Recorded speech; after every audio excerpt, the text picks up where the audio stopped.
Maaraw ang umaga sa Metro Manila no araw ang kasal ko. Isang oras akong napaaga sa Hacienda nga de Leon sa Batangas dahil hangat ko ang isang sandali nga tahimikan. Payapa ang paligid habang naghihintay sa nalalapit na paghahanda. Naglakat-lakat ako sa mapasilyo, sariwa pa sa alaala nung piliin ng nanay ko ang lugar na ito. Wala na siya. Ang kanyang pamana na 800 milyong piso ay naging responsibilidad at pasanin ko na ngayon. Dumaan ako sa tapat ng Hall of Mirrors kung saan ako dapat magbibihis. Nang makarinig ako ng maboses mula sa kabilang kwarto ang pribadong opisina ng pamilya. Namuhaan ko ang boses ni Mateo, ang aking mapapangasawa. Nakausap ang kanyang inang si Doña Carmen. Tumigil ako. Wala akong intensyong makinig, pero nanlamig ang buo kong katawan sa tono ng kanyang pananalita. Kontrolado ang lahat, Mama, sabi ni Mateo sa boses na kasing lamig ng yelo. Kinumpirma ng abogado ang mga kondisyon. Pagkakasal natin. Halos mapapasa akin na ang mana ni Naya. 800 milyon isang malaking kayamanan. Sumagot si Doña Carmen na tila nanamnam ang tagumpay. At wala siyang kamalay-malay. Kasing inosente siya ang nanay niya. Humalahak si Mateo. Isang tuyong tunok na nakakapangilabot. Ang kasal ang susi. Pipirmahan natin ang nga papeles ngayong gabi. Sa loob ng isang taon, nakapangalan na sa akin ang lahat. Tapos, ipapawalang bisa ko ang kasal. Wala siyang makukuha. Napatigil ang mundo ko. Hindi ako gumalaw. Hindi ako huminga. 3 segundo lang ang kailangan para gumuho ang lahat. Paano kung lumaban siya? Tanong ni Doña Carmen. May mga testigo ako. Mga sulat, ebidensya.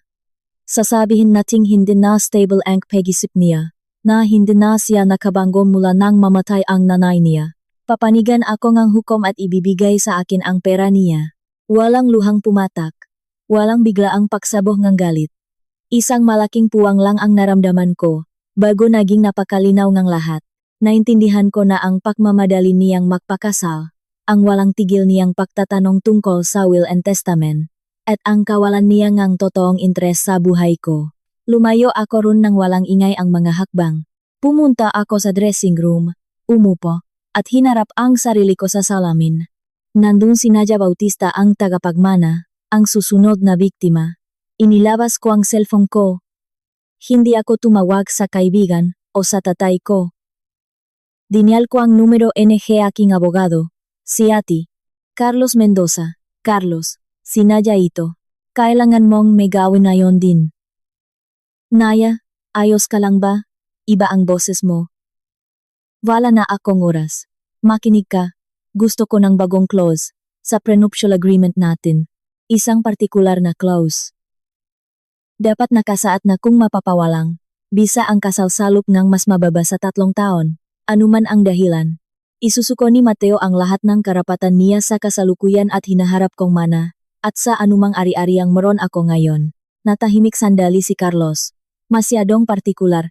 Yan, may nangyari ba? Isang oras na lang, kasal mo na. Gawin mo na at dalhin mo rito kasama ng notary public. Sabihin mo kay Mateo na last minute requirement ito. Isang detalye mula sa pamilya ko. Pipirmahan niya yan. Magtiwala ka sa akin, Carlos. Gawin mo na. Parang awa mo na. Binaba ko ang telepono habang mabilis na nag-isip. Kailangan kong i-record ang usapan. Kailangan kong protektahan ang sarili ko. Hinalungkat ko ang bag ko at nakita ang isang maliit na voice recorder na ginagamit ko sa piano lessons. Ngayon, mas mahalagang piyesa ang ire-record nito. Lumabas ako ng kwarto at nakita ang isang batang waiter na nagayos ng mga baso. Excuse me, sabi ko. Pilit pinapakalma ang aking boses. Ako ang bride. May pabor sana ako. Surprise ito para sa magiging asawa ko. Kinakabahang tumango ang bata. Kahit ano po, ma'am. Sa opisina sa ibaba. Ilagay mo ito. Ipinakita ko ang recorder. Sa loob ng florera na katabi ng bintana. Pindutin mo ang pulang button at iwan mo doon. Pagkatapos ang kasal, balikan mo at babayaran kita ang 5,000 piso. Tiningnan nagabata ang device, nag-aalinlangan. Ma'am, hindi ko po alam. Biro lang ito, recording para sa mga well wishes. Tradisyon ito, sa pamilya namin. Kusang lumabas ang kasinungalingan. Tutulungan mo ba ako? Tumango siya at kinuha ang recorder. Sige po, hahawin ko. Salamat. Huwag mong sasabihin kahit kanino, surprise nga ito. Lumayo ako habang malakas ang kabog ng dibdib. Hindi pa iyon sapat. Kailangan ko pang ang testigo. Naalala ko si Paulo, ang pinsan ni Mateo. Lagi siyang mabait sa akin tahimik, pero may awang mababanaag sa kanyang mata kapag nakatingin sa akin. Ngayon, alam ko na kung bakit. Nakita ko siya sa garden na naninigarilyo, suot ang kanyang barong. Paulo, sandali lang. Nagulat siyang humarap. Naya, dapat nagbibihis ka na. Kailangan mo akong pakinggan. Alam mo ba kung bakit nagpapakasal sa akin si Mateo? Tumigas ang kanyang ekspresyon. Masayang araw mo ito. Hindi mo dapat tinatanong yan.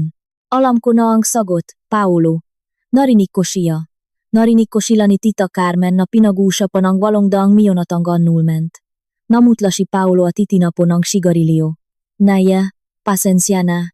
Sinubukan kitang balaan ng patago, pero masyado kang in love. Hindi na ngayon. Ngayon, nakmamasit na lang ako. Tutulungan mo ba akong makawala rito ng higit pa sa wasak na puso ang dala? Gusto nilang ubusin ang pera ko, pero hindi ko hahayaan. Tinitigan ako ni Paulo bago dahan-dahang tumango. Isang gintong hawla na puno ang ahas ang pamilyang ito.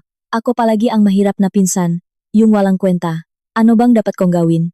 Wala, manut ka lang, at kapag tinanong ka, sabihin mo ang toto. Yun lang, gagawin ko. Pero mag-ingat ka, Naya. Hindi tanga si Mateo, at mapanganib si Doña Carmen. Bumalik ako sa bahay habang dumarating na ang nga bisita. Nakita ko si Mateo sa entrance, nakangiti habang bumabati ang ngiting minahal ko. Kinakabahan ka ba? Mahal ko, tumayo ang manggabalahibo ko. Medyo, halo-halo ang emosyon ko. Magiging perpekto ang lahat, bulong niya sabay halik sa nuko. Maya-maya lang, asawa na kita habang buhay. Para sa iyo, 1 taon lang, isip-isip ko. Pero ngumiti ako. Oh, habang buhay. Dumating si Carlos pakaraan ng 20 minuto kasama ang notary public. Kumunot ang no ni Mateo. Naya, sino sila? Si Carlos, ang abogado ko. May last minute requirement lang mula sa pamilya ko tungkol sa pagpirma ng ilang dokumento para maging formal ang lahat.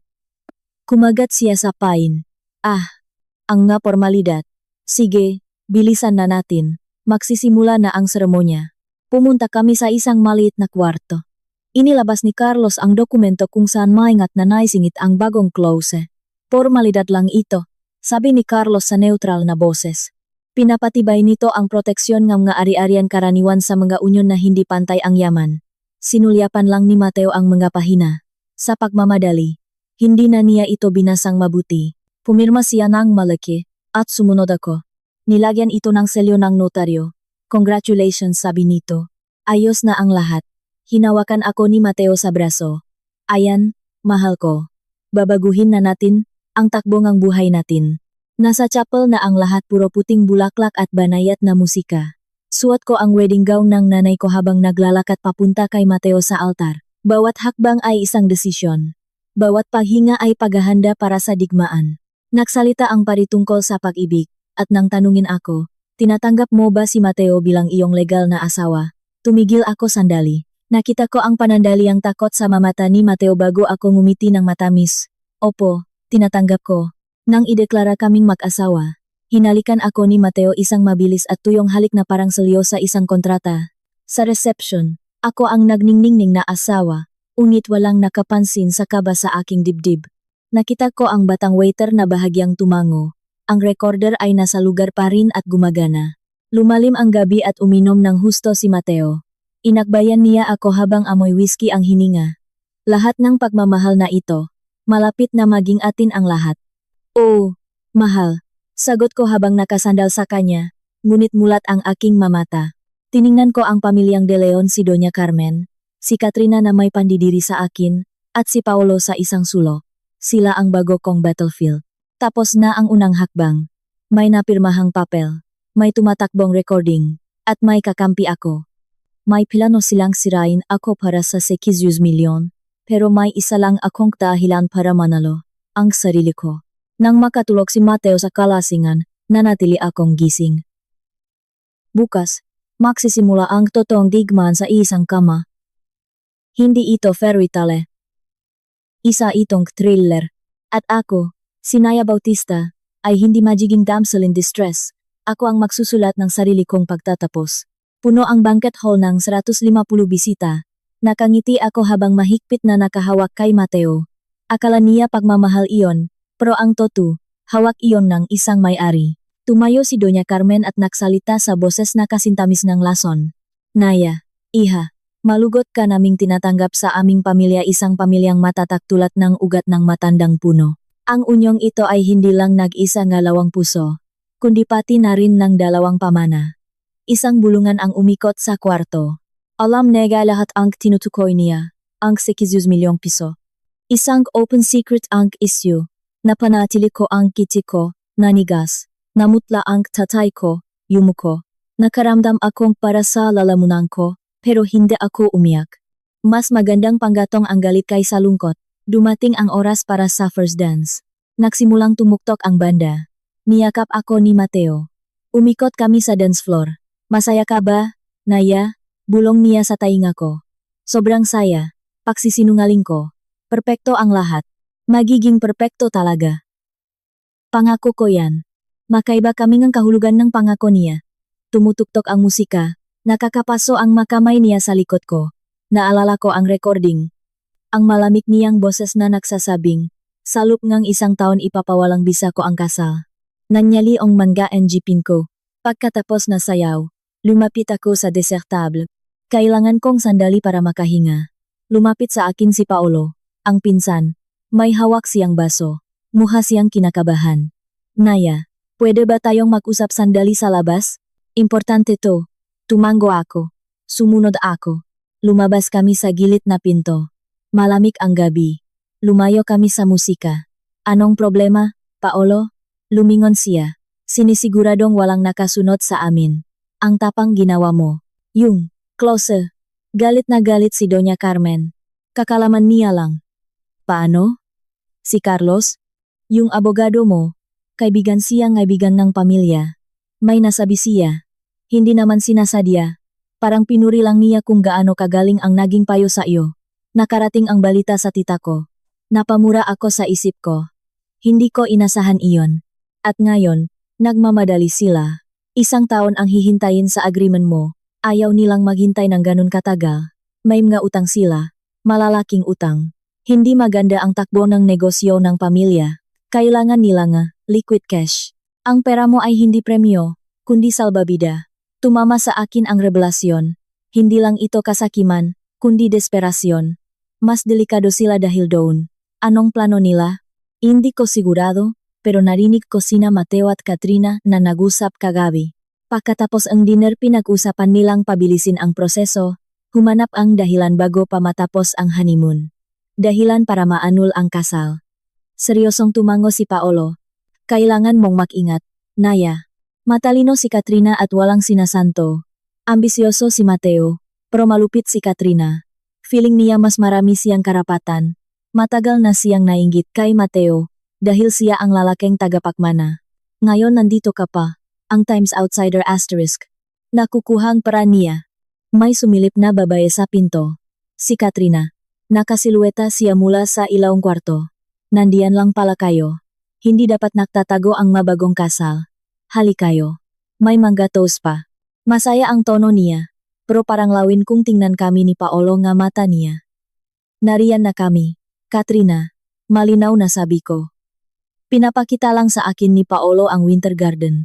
Sabi niya paborito mo raw itong lugar. Pilit na ngumiti si Katrina. Nga, puno nga nakakalasong halaman. Alam mo ba? Magaganda. Pero nakamamatay, tulad ng maraming bagay sa buhay. Tumagos ang tingin niya sa akin.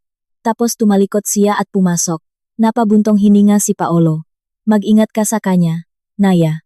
Seryoso, bumalik kami sa loop. Tuloy ang party. Medyo lasing na si Mateo. Tumatawa ng malakas. Niyayakap ang makaibigan niya. Nakita niya ako, at sinanyasan ako. Lumapit ako. Ang asawa ko, ang pinakamagandang babae sa buong Pilipinas. Diba, mga pare? Palakpakan, tawanan. Uminom ako ng konting champagne. Umalat ang lasa sa bibig ko. Lumapit si Katrina na may 2 punong baso.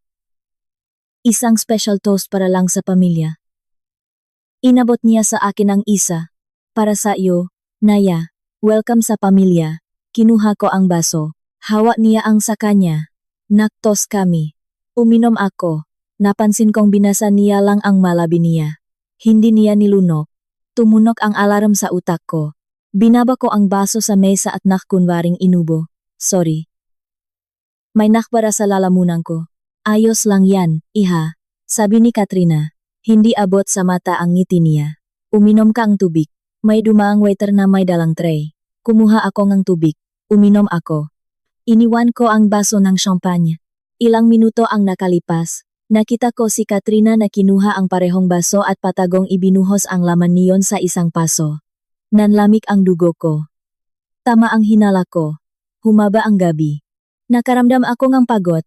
Nagpaalam ako na magbibihis lang. Umakyat ako sa bridal suite. Hindi ko ito tahanan. Isa itong stage. Binuksan ko ang bag ko. Tiningnan ko ang recorder. Nandun pa rin ang maliit na device. Tinago ko ito sa isang sikretong compartment. Tinawagan ko si Carlos. Carlos, ako to. Naya, ayos ka lang ba? May naririnig akong sismis. Nagtatanong si Doña Carmen. Alam ko. Makinig ka. May kailangan pa ako. Kailangan mong imbestigahan ang mautangang pamilya de Leon, ang manegosyo nila, lahat ng makikita mo, ngayon na. Bakit? Anong nangyayari? May rason ang pagmamadali nila. Hindi lang ito kasakiman, pangangailangan ito. At dahil sa pangangailangan, nagiging pabaya at mapanganib ang matao. Gusto kong malaman kung sino ang kinakalaban ko. Sige, gagawin ko. Mag-ingat ka, Naya. Palagi. Binaba ko ang tawag. Hinubat ko ang belo ko. Tiningnan ko ang sarili ko sa salamin. Ang bride, ang tagapagmana, ang target. Nakarinig ako ngahakbang sa hallway. Si Mateo. Pumasok siyang pagewang-gewang. Amoy alak at sigarilyo. Nandito ka lang pala. Tuloy pa rin ang party. Alam mo ba, gusto pang mag-celebrate ng mga kaibigan ko. Pagod na ako, Mateo. Napakahaba ng araw na ito. Lumapit siya. Hinawakan niya ako sa balikat. Malabo ang mga mata niya. Hindi natin pwedeng biguin ang mga bisita natin. Halika, isang sayaw pa. Hindi imbitasyon ang tono niya, utos iyon. Tinitigan ko siya. Sa isang segundo, nakita ko ang lalaki sa likod ng maskara. Inip, mapangkontrol. Feeling niya pag-ari niya na ako. Sige, mahal. Isang sayaw pa. Bumaba kami. Mas maingay na ang party. Malakas ang musika. Nagsisimula nang umuwi ang ibang bisita. Nakita kong nagpaalam ang tatay ko mula sa malayo. Sumunyas siya na tatawagan kita bukas. Tumango ako. Makasama sina Katrina at Doña Carmen sa isang sulok. Nag-usap ng mahina. Pinapanot ang Matao parang dalawang gagamba sa sapot nila.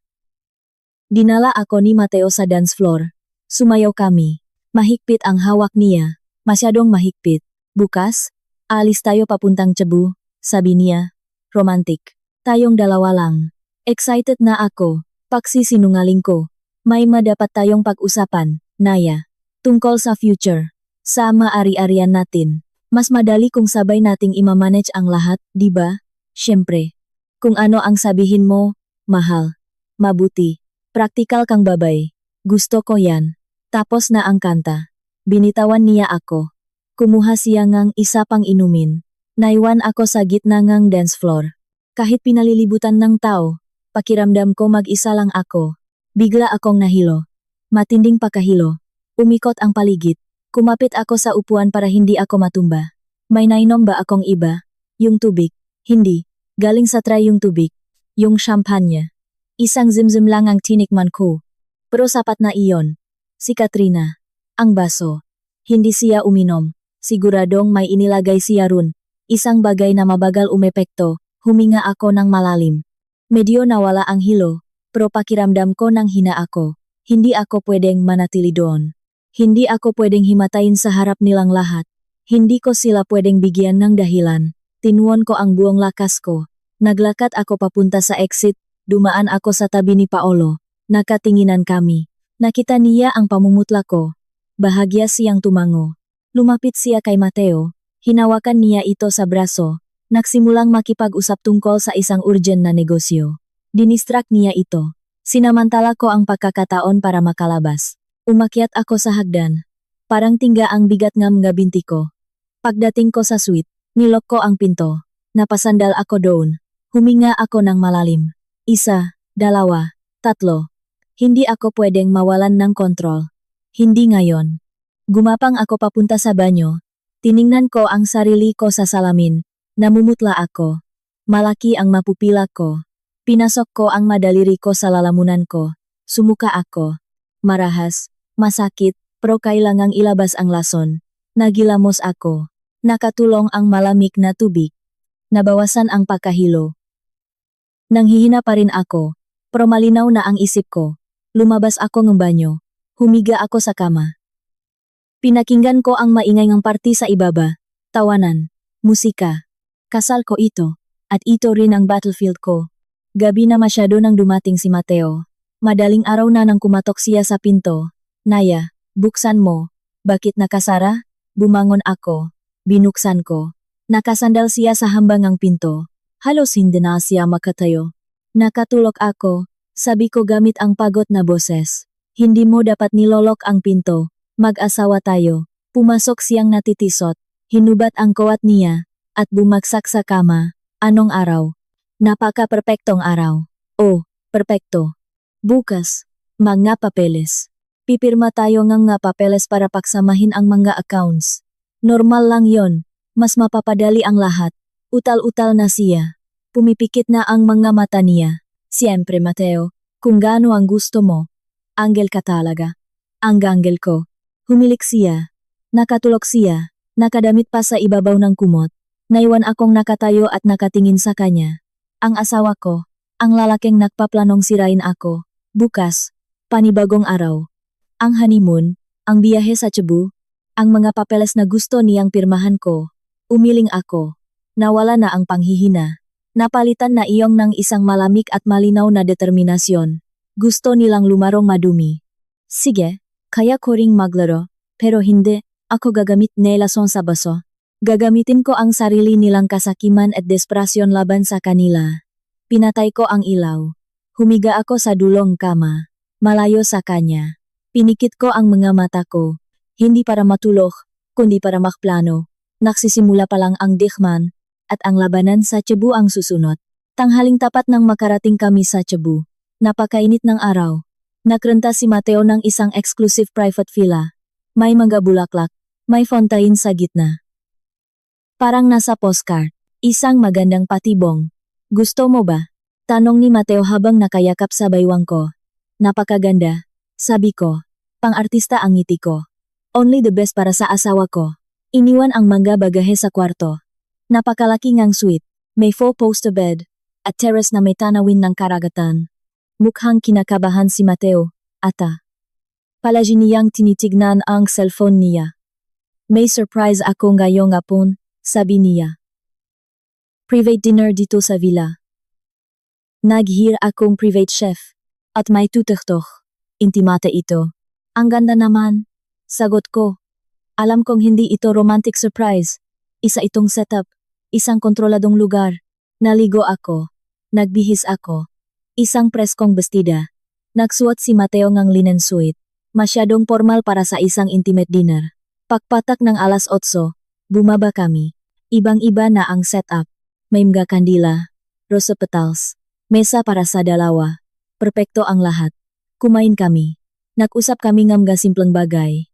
Ang panahon, ang ganda ng Cebu. Hinahawakan niya ang kamay ko.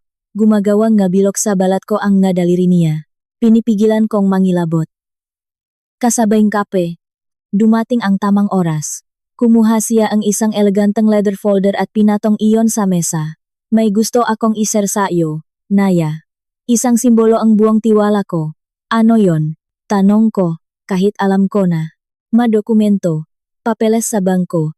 Para gumawang gawin account. Isang common fund. Ganito ang ginagawa ang matotoong mag-asawa. Iisa sa lahat ng bagay. Binuksan niya ang folder. Inabutan niya ako ng isang papel. Malilit ang letra, mga bank clauses. Sa madaling salita, binibigyan nito ng power of attorney ang parehong partido sa lahat ng accounts. Sa akin, sa kanya, sa hinaharap. Simbolo ito, sabi niya sa malambing na boses, na walang sa akin at sayo, atin lang lahat. Pirmahan mo rito. Mahal. Tinuro niya ang isang linya. May hawak siyang balpen. Inalok niya ito sa akin. Kumikinang sa pananabik ang nga mata niya. Sa kasakimang nagbabalat kayong pag-ibig. Kinuha ko ang balpen. Inikot ko sa mga daliri ko. Tiningnan ang dokumento. Tapos tiningnan ko ang mukha niya. Napakalaking hakbang nito, Mateo. Laging sinasabi ngang nanay ko na dapat protektahan ng tao kung ano ang kanya. Kahit pa sa usapang pag-ibig, tumigas ang ngiti niya. Masyadong mapagduda ang nanay mo. Hindi tayo ganun. Nagmamahalan tayo. Siyempre nagmamahalan tayo. Malambing na sabi ko. Pero pwedeng makasabay ang pag-ibig at pagiging praktikal. Hayaan mo muna akong basahin ito ng maayos. Bukas, kapag fresh na ang isip ko, hindi na kailangan, giit niya. Nawala ang lamig sa tono niya. Pinacheck ko na ito sa abogado ko. Standard lang ito. Kung ganun, walang magiging problema kung babasahin ko, di ba? Sagot ko nang hindi nagbabago ang boses. Sinarado ko ang folder at dahan-dahang tinabi. Bukas, pagkatapos mag-almusal, pipirmahan natin. Ito ang unang project natin ng makasama. Nangalit ang panga niya. Nakita ko ang kislap ng galit sa mga mata niya. Pinigilan niya ito. Pilit siyang tumawa. Napaka-praktikal mo talaga. Gusto ko yan. Sige. Bukas. Uminom siya ng malaking lago ng wine. Pero ipangako mong pipirmahan mo. Importante ito sa akin. Pangako. Nagsinungaling ako. Maagang natapos ang dinner. Walang buhay ang musika. Umakyat kami sa kwarto. Tahimik si Mateo. Malayo ang isip. Pumasok siya sa kama. Pagod na raw siya. Tumalikot siya. Naiwan ako sa teras. Tiningnan ko ang mailaw na tsabu. Nilanghap ko ang mainit na hangin sa gabi. Hindi ako nanalo. Nadelay ko lang ang dapat mangyari. Kailangan ko ngas magandang plano. Kinabukasan, maganda ang gising ni Mateo, na parang walang nangyari. Nag-aya siyang mamasyal. Binisita namin ang nga tourist spots. Maasikaso siya, malambing, ang perpektong asawa. Hindi niya binanggit ang mga papeles. Pagdating ng tanghali, sa isang restaurant, muli siyang umatake ng mas patago. Tumawag ang abogado ko. May window daw para makatipid sa tax ngayon. Kung bubuo tayo ang fund ngayon, makakatipid tayo sa buwis. Malaking halaga. Makano? Interesadong tanong ko. 200,000. Pera na pwede nating gamitin sa pagta-travel o invest para sa future natin. Mukhang maganda. Sabi ko habang hinihiwa ang isda ko.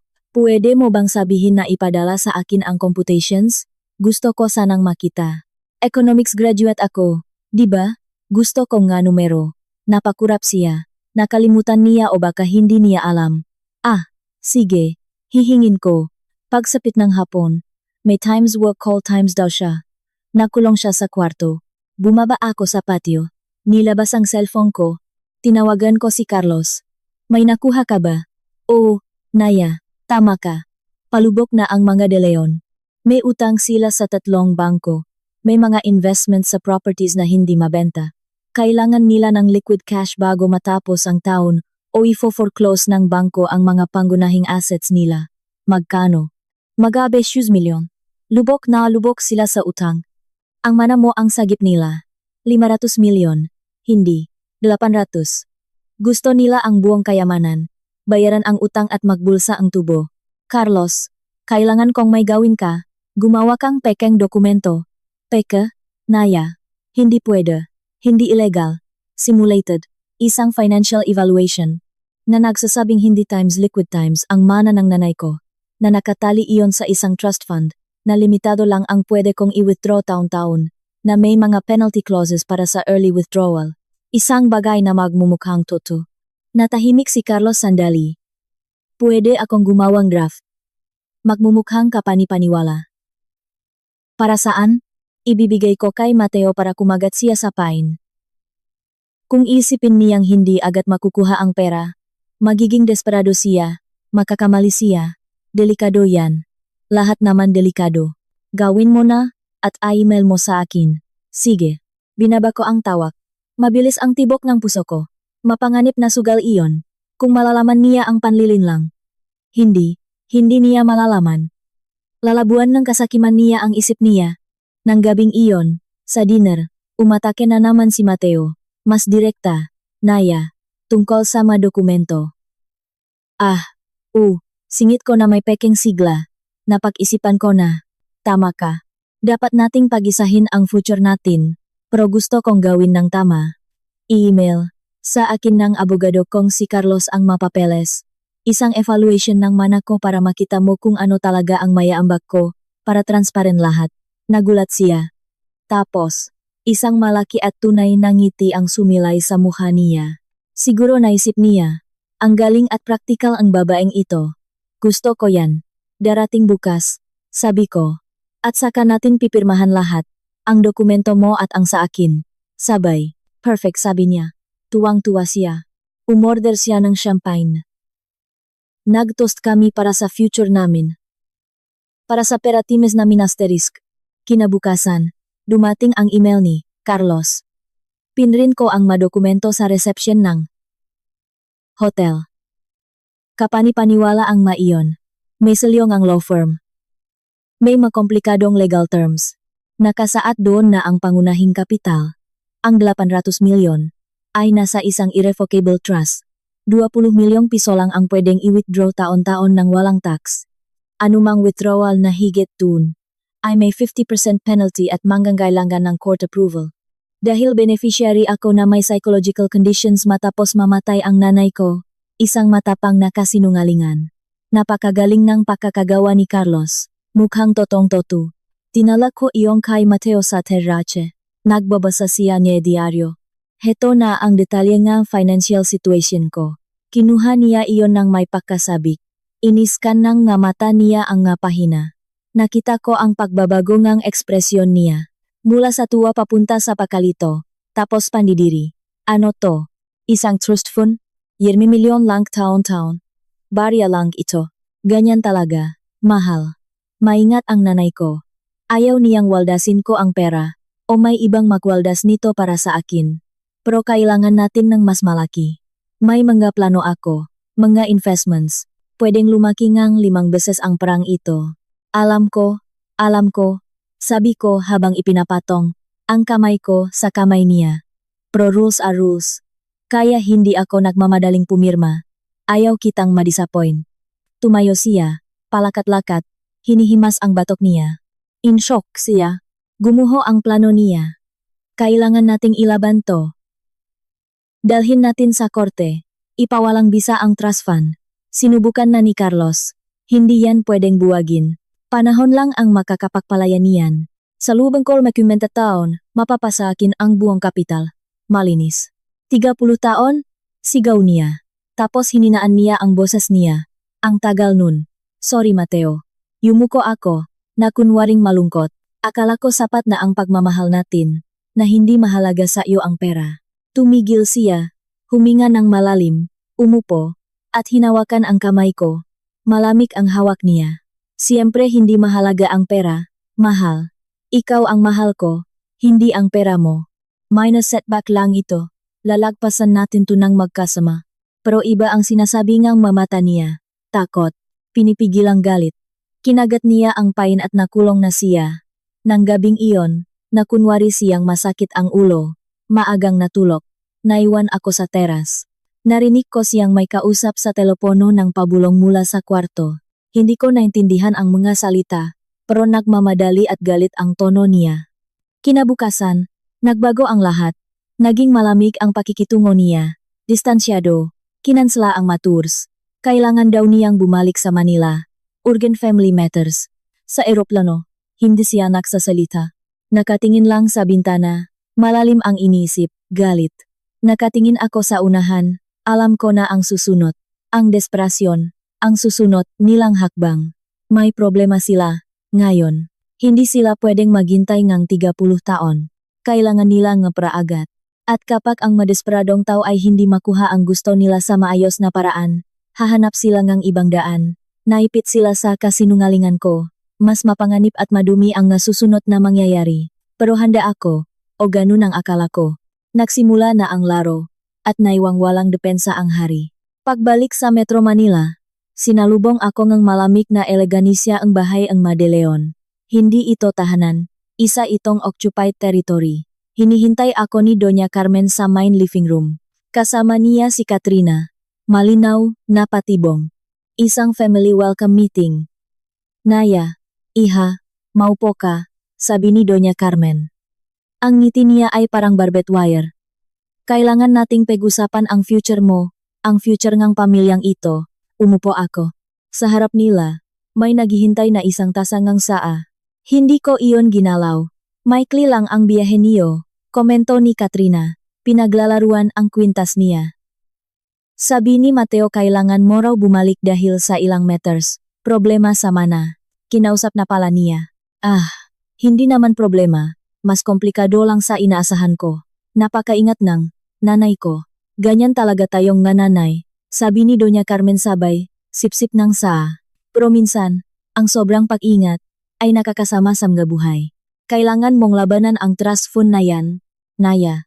May magagaling na abogado ang pamilyang ito. Ang pinakamagagaling. Hindi yan pwedeng labanan. Irrevocable yan. Kinonsulta ko na. Kalmadong pagsisinungaling ko. Napabuntong hininga si Katrina. Nainis.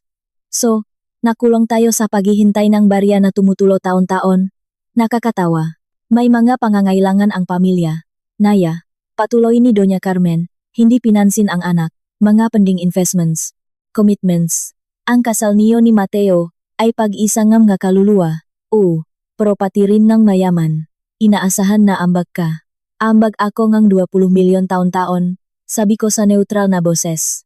Tax-free. Hindi yan barya, joke yan, singhal ni Katrina. Kahit pang maintain lang mubong na to, hindi sapat. Tiningnan siya ng masama ni Doña Carmen, tumahimik si Katrina. Tapos bumaling ulit sa akin ang biyenan ko. Bumalik sa pagiging matamis ang tono niya, matamis na may lason. May ibang paraan para makaambag ka, iha. Isang bagay na mas mahalaga kaysa pera, isang tagapagmana. Ayan na ang totoong plano. Kutob ko na. Baby? Sabi ko na parang ngayon ko lang naisip. Tama. Ang isang anak ang magpapatibay ng lugar mo sa pamilyang ito. Magbibigay ito ng saya sa lahat. At sa aspetong legal, mapapabilis nito ang ilang successory processes. Mare-review ang ilang trust funds. Kumikinang ang mga mata niya sa malamig na katusuhan. Kasinungalingan iyon, siyempre. Pero iyon ang bago nilang plano. Isang baby, isang permanenteng koneksyon, isang panggigipit, at siguro, isang tagapagmana na pwede nilang kontrolin. Masyado pang maaga, Mama Carmen. Ilang linggo pa lang kaming kasal. Hindi naghihintay ang pag-ibig sa panahon, iha, at lalo na ang obligasyon sa pamilya. Kausapin mo si Mateo, sanggayon si Jarrito. Pag-isahin tayong lahat ng isang anak. Tumayo ako. Hindi ko na kayang manatiling nakaupo doon.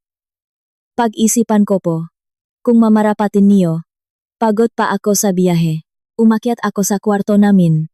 Nakakapaso ang salitang iyon. Wala si Mateo. Hinanap ko siya sa buong bahay.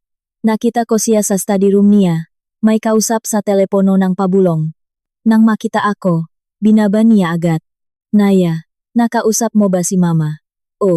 Kinausap niya ako tungkol sa mga baby, mga tagapagmana, at hindi naman daw masamang ideya. Lumapit siya, sinubukang yumakap, lumayo ako. Utos ba ito, Mateo? Requirement para manatiling asawa mo? Huwag kang magsalita ng ganyan. Isa itong kahilingan. Magiging napakaganda ng anak natin. Wala akong makitang pagmamahal sa mamata niya, kundi pagkalkula. Isa na naman itong leverage ang baby. Siguro inisip niyang itatali ako sa kanyang isang anak, o bilang isang ina, mas madali kong isusuko ang kontrol sa pera. Kailangan kong oras, ulit ko. Siyempre, take your time. Pilit ang ngiti niya, pero hindi masyado. May expectations ang pamilya. Nang gabing iyon, habang tulog siya, chinek ko ng maigi ang kwarto. Mga drawer, mag-cabinet, likod ng picture frames. Wala. Tapos naisip ko ang pinaka-obvious. Kung gusto nila akong i-pressure, kailangan nila ng impormasyon, ebidensya ang pagiging unstable ko o panloloko ko. Kinabukasan, pumunta ako sa isang mall. Bumili ako ng maliit na frequency detector, yung ginagamit ng mga technicians. Hindi halata.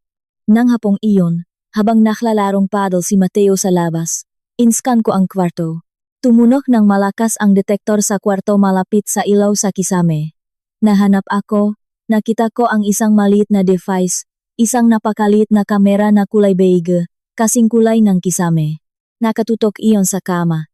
Nalamig ang dugo ko, tapos kumulo. Hindi lang sa kwarto. Chinek ko rin ang living room. May isa sa bookshelf. Sa banyo, panggatlo na nakatago sa exhaust fan. Minamanmanan nila ako. Finu-video sa sarili kong bahay, o sa bahay na dapat ay akin. Hindi ko ginalaw, hindi ko inalis. Magiging alerto sila. Sa halip, nagsimula akong umarte. Para sa kanila, nagsimula akong magsalitang mag-isa sa harap ngang salamin sa banyo, bumubulong-bulong. Hindi ko na kaya. Masyado nang mabigat ang lahat, galit sila sa akin. Nagpapanggap akong umiyak sa gabi. Nag-iwan ako ng gamot sa sakit ng ulo na nakikita malapit sa kama. Nagsimula akong gumawa ng pekeng diary. Iniwan ko itong bukas sa desk. Mga pahinang puno ng pihati at kalituhan.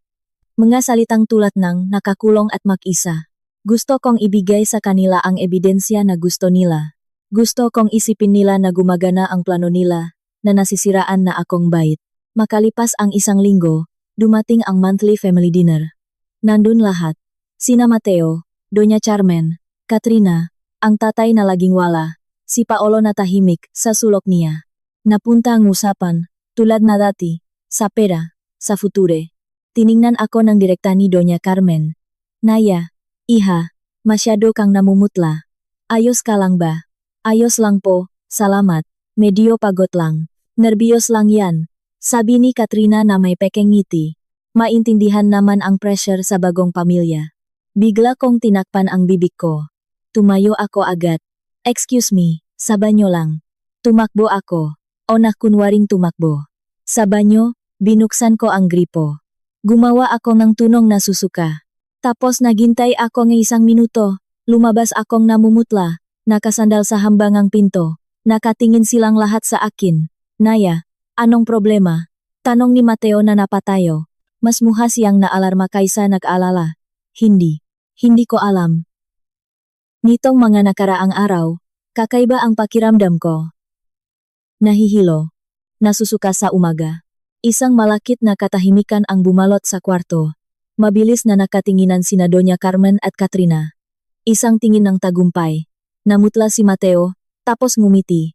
Isang malaking ngiti ng ginhawa. Nasusuka sa umaga. Naya, mahal, baka.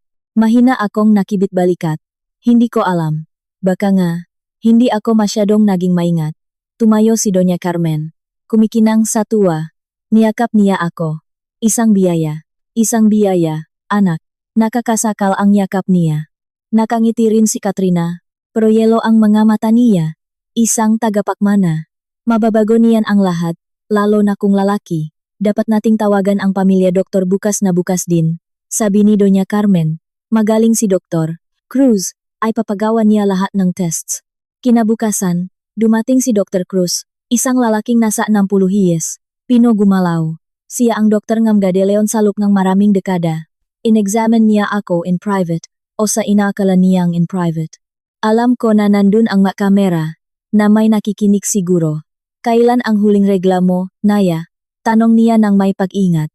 Mahigit 6 na linggo na po, yata. Sobrang stress ko po. Mag-pregnancy test tayo. Simpleng test lang. Ginawa niya ang test. Naghintay kami. Parang walang katapusan ang maminutong iyon. Alam ko kung ano ang mangyayari. Nag-research ako. Bumili ako ng ihing ng isang buntis na babae sa isang online forum. Iyon ang ginamit ko para sa test. Magpo-positive ion. Tiningnan ni Dr. Cruz ang test strip. Ngumiti siya. Congratulations, Naya. Buntis ka. Early stage pa lang. Siguro 5 o 6 na linggo. Eksaktong pagkatapos ng kasal. Nakunwari akong halo-halo ang gulat at tuwa. Talaga po? Sigurado po ba kayo? Siguradong sigurado. Magpapa-ultrasound tayo para makumpirma. Pero malinaw ang test. Nang lumabas siya at ibalita iyon kina Mateo at Doña Carmen. Napakalaki ngang tuwa nila. Yakapan. Congratulations. Hinalikan ako ni Mateo. Lasang tagumpay ang halik niya. Nakuha nila ang bahagi ng layunin nila. Isang tagapakmana. Isang bagong kawing sa kadena. Babaguhin nito ang lahat, mahal ko. Bulong niya sa tainga ko. Magiging perpekto na ang lahat ngayon. Siyempre, nagbago ang mga bagay-bagay. Para sa kanila. Para sa akin, binilisan lang nito ang orasan. May deadline ako. 9 na buwan o mas maikli. Dahil hindi ako makaka-baby, hindi sa ganitong paraan. Nagsimula na naman akong umarte para sa mga kamera. Kinakausap ko ang tiyan ko.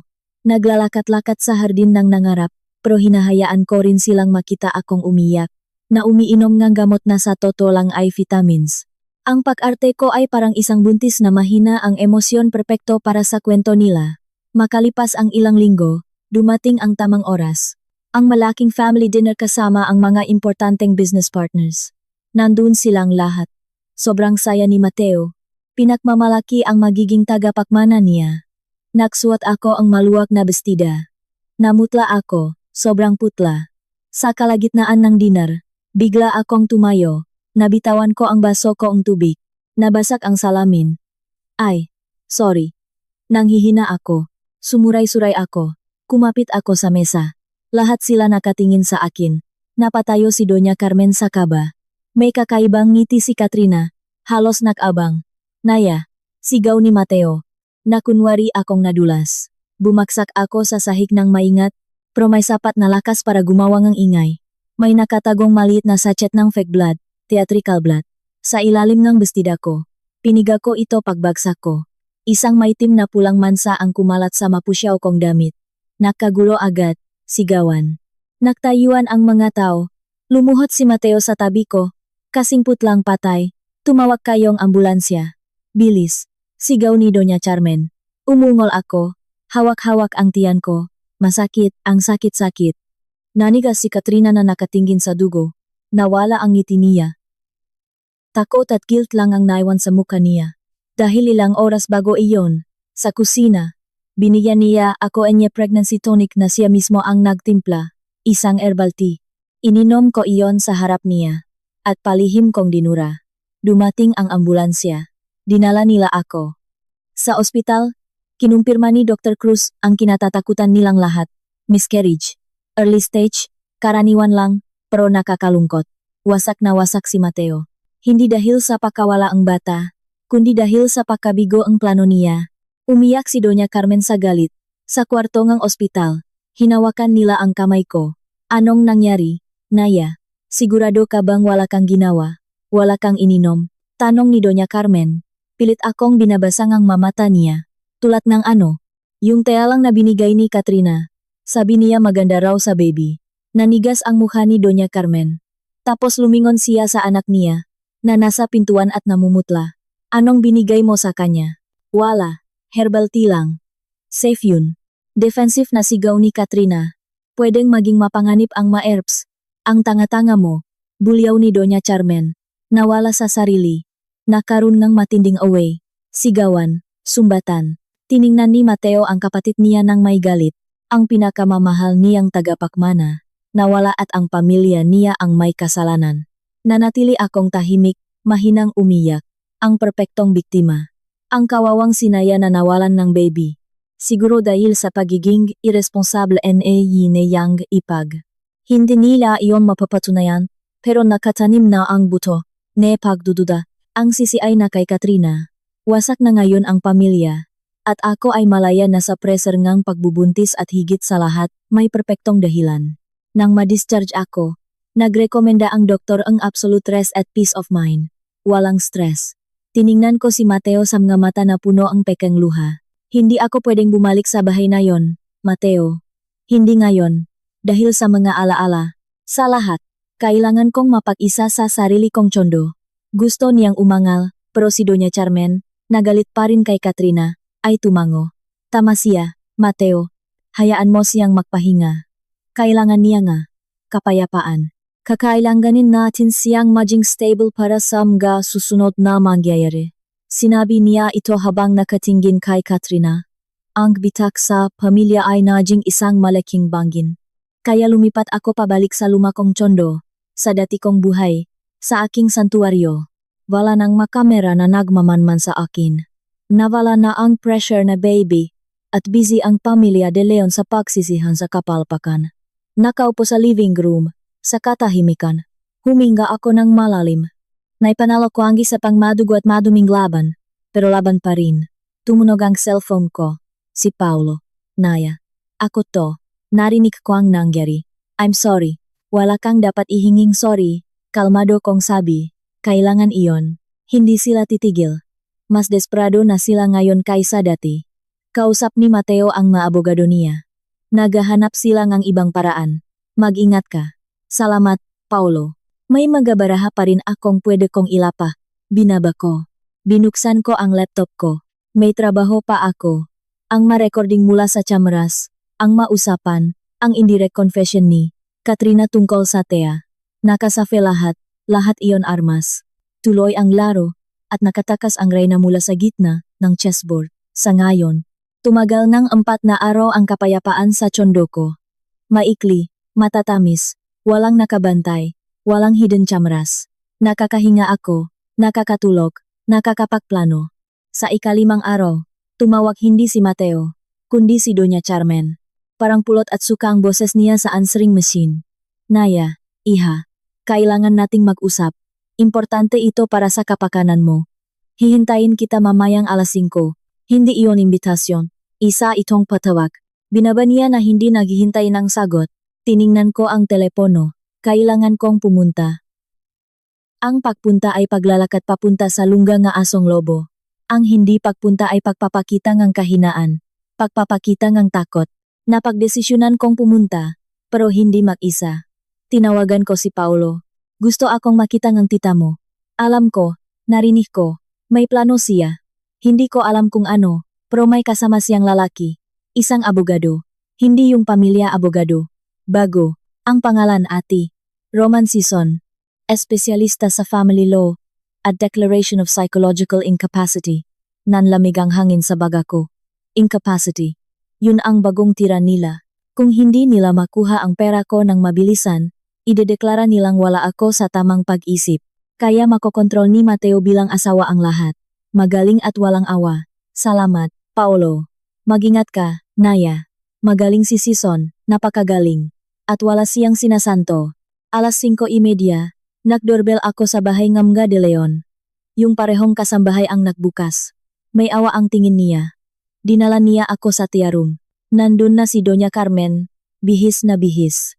Si Katrina sa tabi niya na nakasimangot, at isang matangkat na lalaking naka-gray suit, si ati. Roman Sison ay may mga mata na kasing laming ng ahas. Naya, iha, buti dumating ka. Tumayo si Doña Carmen, bumeso, kasing tuyo ang papel ang halik. Ipinapakilala ko sayo si ati. Sison, isang kaibigan ng pamilya, isang advisor.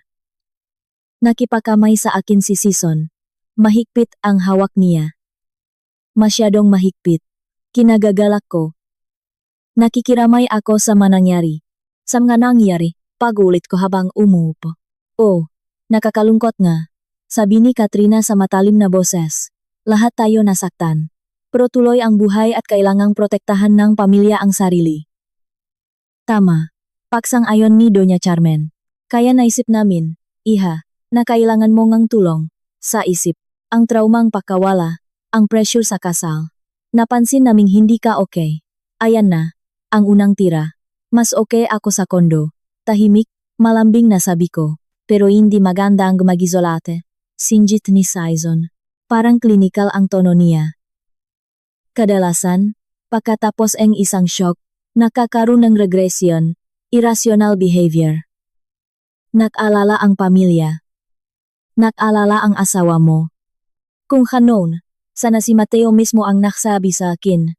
Wasak na wasak si Mateo, Naya. Sabi ni Doña Carmen habang inaarte ang pahawak sa dibdib niya. Hindi ka niya kayang makitang ganyan. Masyadong masakit para sa kanya. Pero bilang pamilya mo, kailangan naming magdesisyon para sa kabutihan mo. Naglabas siyang folder mula sa bag niya, inusok iyon sa mesa papunta sa akin. Mga options ito. Private clinics, magagandang lugar kung saan pwede kang magpahinga, makarecover malayo sa stress. Binuksan ko ang folder, mga picture ng isang pasilidad, puting pader, malinis na hardin. Mukhang luxury hotel, pero ang mga rehas sa bintana, na tinago sa mga baging, ay nagbubunyag ng totoong uri nito, isang high-end psychiatric institution. Yan ang Los Alamos Sanatorium. Sabi ni Sison. The best. Comprehensive treatment. Evaluation. Kapag may favorable medical report ka na, sa loob ng ilang buwan pwede ka nang bumalik sa lipunan, sa buhay mo, o sa pangangalaga niyo. Naya, please, sabi ni Doña Jarman sa tonong na anunumbat. Magsalita ka naman na parang magkaaway tayo. Gusto lang ka naming tulungan. Siyempre, tulungan akong ikulong para hindi na ako makaabala. Huwag kang magsalita ng ganyan. Hindi napigilan ni Katrina ang sarili. Pagkatapos ang lahat ng ginawa namin para sayo, pagkatapos ang disgrasya na dinala mo rito sa bahay dahil sa kalagayan mo. Kalagayan ko, tinitigan ko siya. Ang ibig mo bang sabihin yung pagkawalang baby ko, yung pagkawala na tinulungan mong mangyari. Namutla si Katrina, napatayo. Kasinungalingan yan. Wala akong ginawa. Tama na, Katrina. Sinamaan siyang tingin ni Doña Carmen.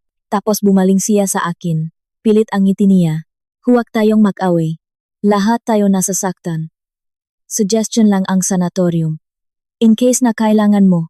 In case na feeling mo overwhelmed ka. Overwhelmed ako sa usapang ito ngayon. Sabi ko sabay tayo.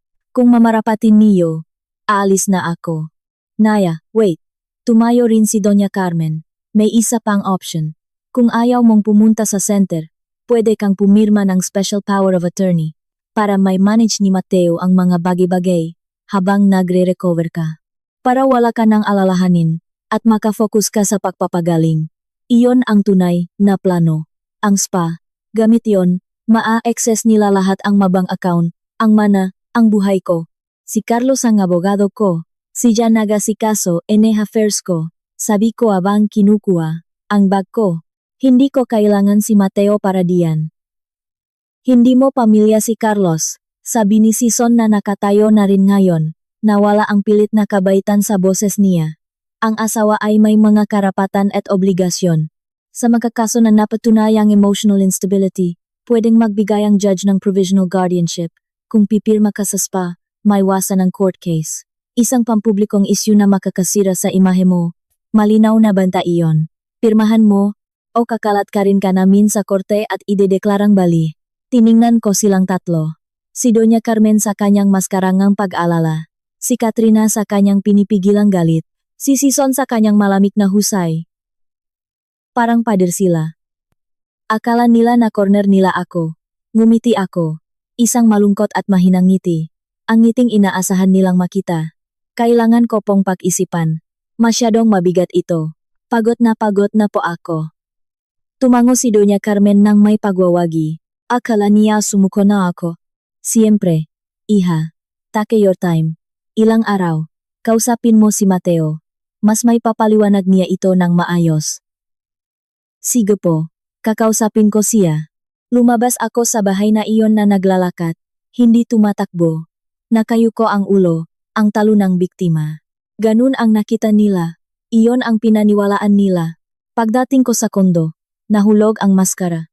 Mainit at malinis na galit ang nanalaitay sa akin. Gusto nilang maglaro ng madumi? Idedeklara akong incapacitated? Sige. Hindi ko tinawagan si Carlos.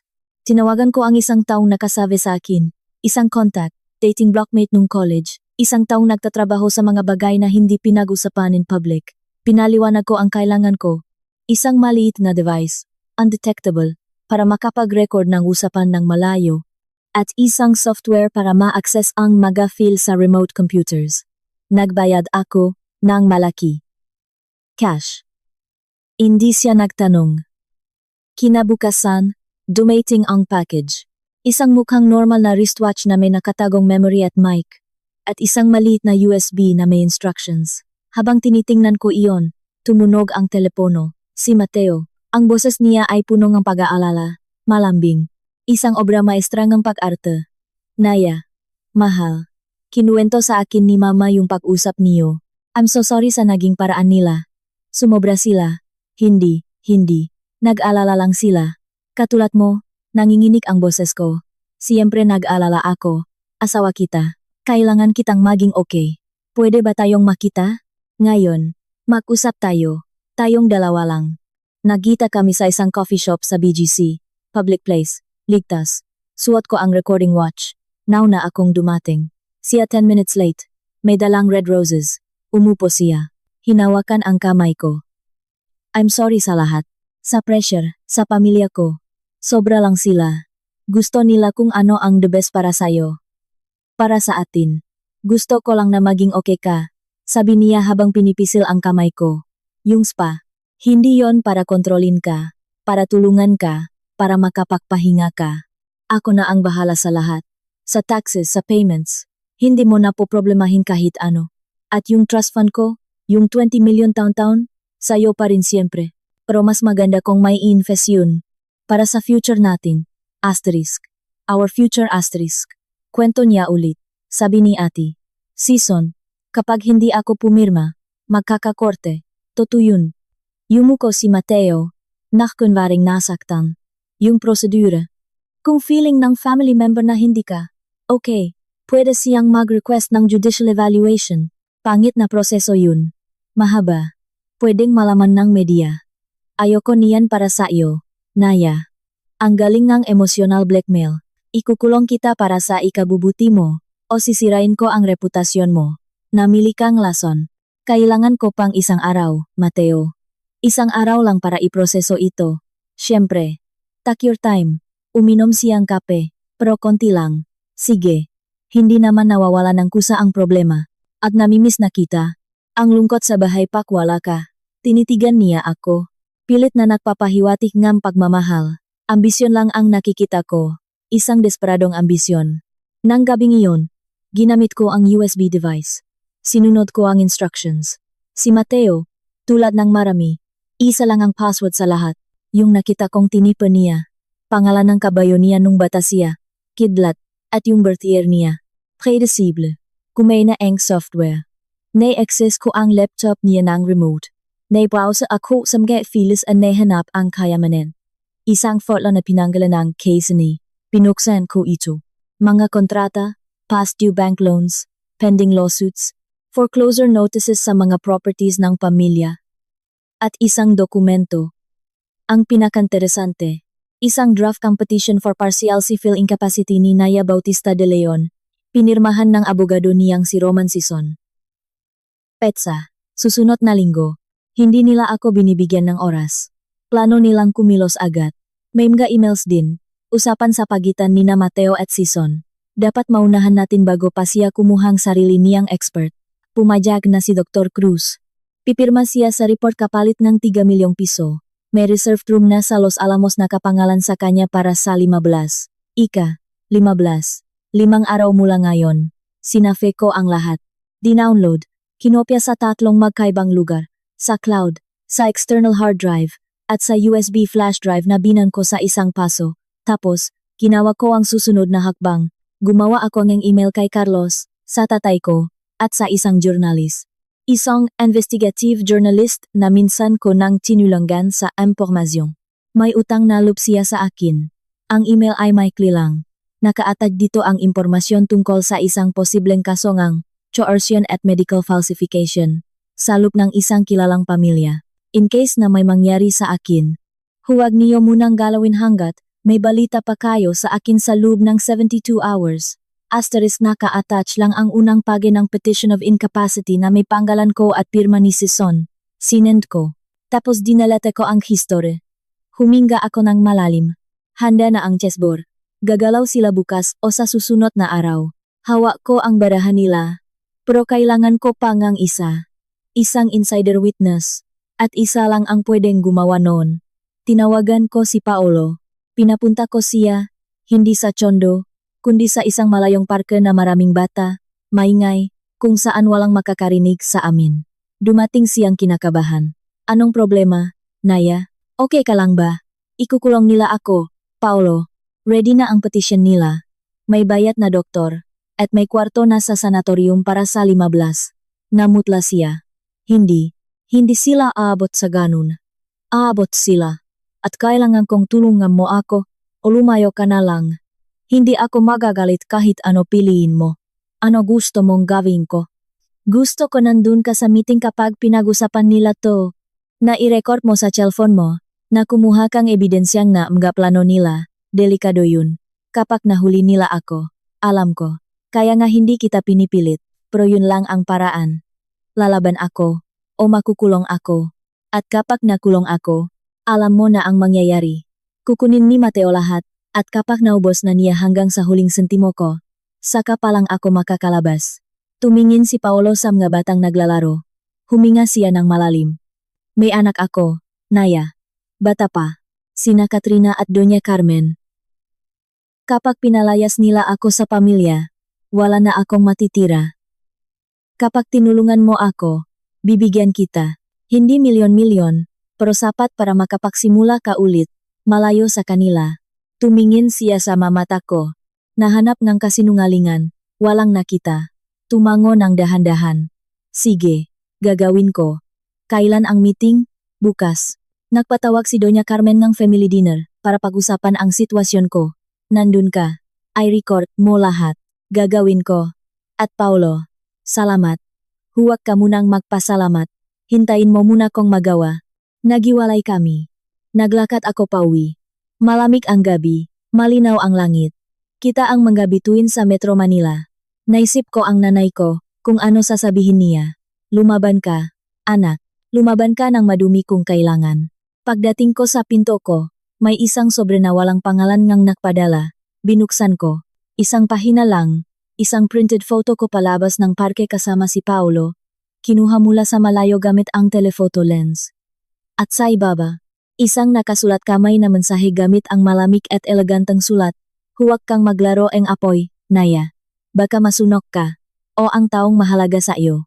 Hindi. Yun galing kay Mateo. Mas direkta siya. Hindi rin galing kay Doña Carmen. Galing kay Katrina. Sigurado ako. Isang warning. O banta. Ngumiti akong walang halong saya. Handa na ang laro. Nilapak na ng lahat ang mabarahan nila. O halos lahat. May natitira pa akong alas. Ang pinaka-importante. Ang nagpapatunay na kasinungalingan ang lahat umpisa pa lang. Nanginginig ang kamay kong hawak ang litrato. Alam ni Katrina. Alam niyang nakipagkita ako kay Paolo. Nasundan ba ako? O may presyo ba si Paolo na mas mababa kaysa inakala ko? Unti-unting kumalat ang lason ng pagdududa. Wala na akong mapagkatiwalaan kundi sarili ko. Nilagay ko ang picture sa drawer. Hindi ko sinira. Ebidensya din ito. Panibagong piraso ng puzzle. Tumunog ang cellphone ko. Si Paolo. Pilit ang boses niya. Hirap huminga. Naya, ngayong gabi ang dinner, alas 9, sa bahay ni Doña Carmen. Sabi niya required daw, lahat para pagdesisyonan ang future mo. Pupunta ka ba? Pinatawag nila ako bilang mahirap na pinsan na bibigyan ng limos. Pero pupunta ako. At nakaon ang phone ko sa bulsa ng polo ko. Mag-ingat ka, Paolo. Ikaw din. Kapag nagduda, si Katrina. Nagdududa, na siya. Pinadalhan niya akong picture. Tahimik at mabigat. Diyos ko, patibong pala ito sa ating dalawa. Pwede. O baka nananakot lang para hindi ko gawin ang susunod na hakbang. Pero gagawin ko pa rin. Binaba ko ang tawag. Nagsuot ako ang itim. Simpleng bestida. Hindi pansinin, parang anino. Sinuot ko ang recording watch ko. Chinek ang battery. Full. Lumabas ako ang tsondo. Hindi na lumingon pabalik. Ang bahay ni Doña Carmen ay kumikinang na parang pinakintap na kabaong. Nakabukas lahat ng ilaw sa bintana. Mamahaling sasakyan sa driveway. Pumasok ako. Kinuhang mayordoma ang coat ko. Blanco ang mga mata niya. Sa dining room, nandun na silang lahat. Si Doña Carmen sa kabisera. Si Mateo sa kanan niya. Si Katrina sa kaliwa. Si Paolo sa malayo. At si Ate. Si Son. Nandun din si Dr. Cruz. Ang doktor. Ang binayarang doktor. Na hindi ko dapat alam. Naya, iha, maupo ka. Tinuro ni Doña Carmen ang isang upuan sa kabilang dulo. Kaharap nila parang isang nasasakdal. Umupo ako. Salamat at dumating ka, sabi ni Mateo. Hindi siya ngumiti. Mukhang importanteng meeting ito. Kalmadong sabi ko. May doktor pa. Kaibigan ng pamilya si Dr. Cruz, sabi ni Doña Carmen. Nandito siya in case kailangan natin ng professional advice. Tumango ng alanganin ang doktor. Hindi makatingin sa akin. Diretsuhin na natin, sabi ni Katrina. Parang latigo ang boses niya. Hindi na ito pwede, Naya. Ang kakaibang ugali mo, ang ayaw mong pag-uwi, ang emosyonal mong kalagayan ay pabigat na sa lahat. Sorry kung pabigat ako, bulong ko sa bayu ko. Useful ang pagiging biktima. Hindi ito usapin ng sisihan. Singit ni Sison na parang abogado. Usapin ito ngam nga facts. At sinasabi ng facts na kailangan mong tulong. Nakakaisa ang pamilya dito. Tiningnan ko si Paolo. Nakatingin siya sa pilato niya. Hindi gumagalaw ang mga kamay niya. Nagdadasal na huwag tumunok ang cellphone sa bulsa niya. Nakakaisa. Tanong ko. Kasama si Mateo, ang asawa ko. Napalunok si Mateo, tumingin sa akin. May laban sa mamata niya. Kasakiman laban sa natitirang kahihiyan. Nanalo ang kasakiman. Naya, pati ako. Para sa ikabubuti mo. Pipirma ka ba sa voluntary admission sa Los Alamos? O kailangan pa naming gumawa ng ibang paraan? Voluntary admission sa sanatorium? Rest center yun? Sabi ni Dr. Cruz, unang beses nagsalita. Peke ang laming ng boses niya. Evaluation, therapy, walang may saving mental hospital. Pero yun ang totoo diba, Doc? Tinitigan ko siya. Isang lugar na pinakukulungan ng matao. Para sa ikabubuti nila. Umiwas siya ng tingin. Ito ang pinakamagandang option, git ni Doña Carmen. Magiging ligtas ka dun, alagaan. At legally, habang nasa treatment ka, makakakuha si Mateo ang professional guardianship mo. Pansamantala lang hanggang gumaling ka. At kung gumaling ako sa isang araw o isang taon, sino magdedesisyon? Ang madoktor. Mabilis na sagot ni Sison. Ang timang sente. Sila mag-evaluate sa iyo. Ang team na kayo ang nagbabayad. Naisip ko ng malakas. Nasabi ko ng malakas. Namutla ng konti si Sison. Seryosong akusasyon yan, Mrs. Obserbasyon lang. Pinatong ko ang mga kamay ko sa mesa. So, ito ang plano. Ikukulong niyo ako. Idedeklarang bali. Makukuhang asawa ko ang pera ko. Tapos mawawala na ako. Maganda. Malinis. Huwag kang magsalitang ganyan. Sigaw ni Mateo sabay hampas sa mesa. Para sa ito. Tignan mo nga sarili mo. Nagiging paranoid ka na. Iniisip mong conspiracy ang lahat. Kasi toto, Mateo. Ang boses ko ngayon ay parang manipis na yelo. Naalala mo ang usapan niyo? Yung usapan niyo nga mamunong araw ng kasal natin, sa private office. Pinag-usapan niyo ang 800 million. Annulment. Naalala mo? Katahimikang nakakabingi. Hindi makahinga si Doña Carmen. Binaba ni Katrina ang tinidor niya. Bumaon ang matalim niyang tingin kay Mateo. Dahil sa katangahan nito. Anong pinagsasasabi mo? Sabi ni Mateo, nang hinginek ang boses. Nanarinig kita, Mateo. Isang oras bago tayo makasal. Sabi mo, hintayin mong makuha ko ang pera. Tapos ipapawalang bisa ko ang kasal. Pamilyar ba? Tumayo siya. Kumayot ang upuan niya. Sinungaling ka. May sakit ka na talaga sa isip. May sakit. O hindi lang ako kasing tangang inakala niyo. Tumayo rin ako. May recording ako, Mateo. Ng boses mo, ng boses niyong dalawa, kasinungalingan. Nasa Florera ang recording nun. Pero hindi nila alam yon. Mapanganib na sugal yon, pero gumana. Kumalat ang takot sa mamuhan nila. Balik ka na, bulong ni Doña Carmen, pero nawawasak na ang kumpiyansa niya. Hindi ito kabaliwan. Ebidensya to. At subukan niyo akong galawin. Subukan niyo akong ikulong. At lalabas ang ebidensyang ito. Kasama ang mga report ng utang ng pamilyang ito. Kasama ang petition of incapacity. Kasama ang pagbayad ng 3 million kay Dr. Cruz. Namutla ang doktor. Ako. Hindi. Tumahimik ka. Tanga. Bulyaw ni Katrina. Tapos hinarap niya ako. Ang mamata niya ipunong galit. Matalino kang galiparot ka. Pero hindi sapat. Walang mapapatunayan ang isang recording. Pwedeng dinoktor yan. At ikaw. Mag-isa ka lang. Kami ang Madeleon. Hindi na ako mag-isa ngayon. Sabi ko. At tumingin ako kay Paolo. Sinundan nila ang tingin ko. Nanigas si Paolo. Naintindihan agad ni Doña Carmen. Ikaw. Sumisitsit niyang boses. Kawalang kwentang uot. Pumanik ka sa kanya. Tumayo si Paolo. Nanginginig pero nagsalita. Tama na to, Tita Carmen. Tama na ang lahat ng to.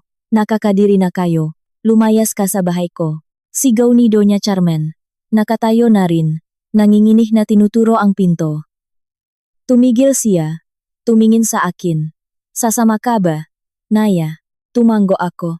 Umikot ako sa mesa. Dumaan ako sa tabi ni Mateo. Hindi man lang siya makatingin sa akin. Nakayuko siya sa upuan, talunan. Hindi pa tapos to. Naya, sabi ni Katrina, sa nakamamatay na kalmado. Hindi magtatapos to, na ganito sa akin. Oh, sagot ko nang hindi lumilingon. Lumabas kami. Sumalpok sa akin ang preskong hangin ng kalayaan. Naglakad kami ni Paolo ng mabilis, walang imikan. Pagliko namin sa kanto, sumandal siya sa pader habang hinihingal. Narecord ko lahat. Naya. Lahat.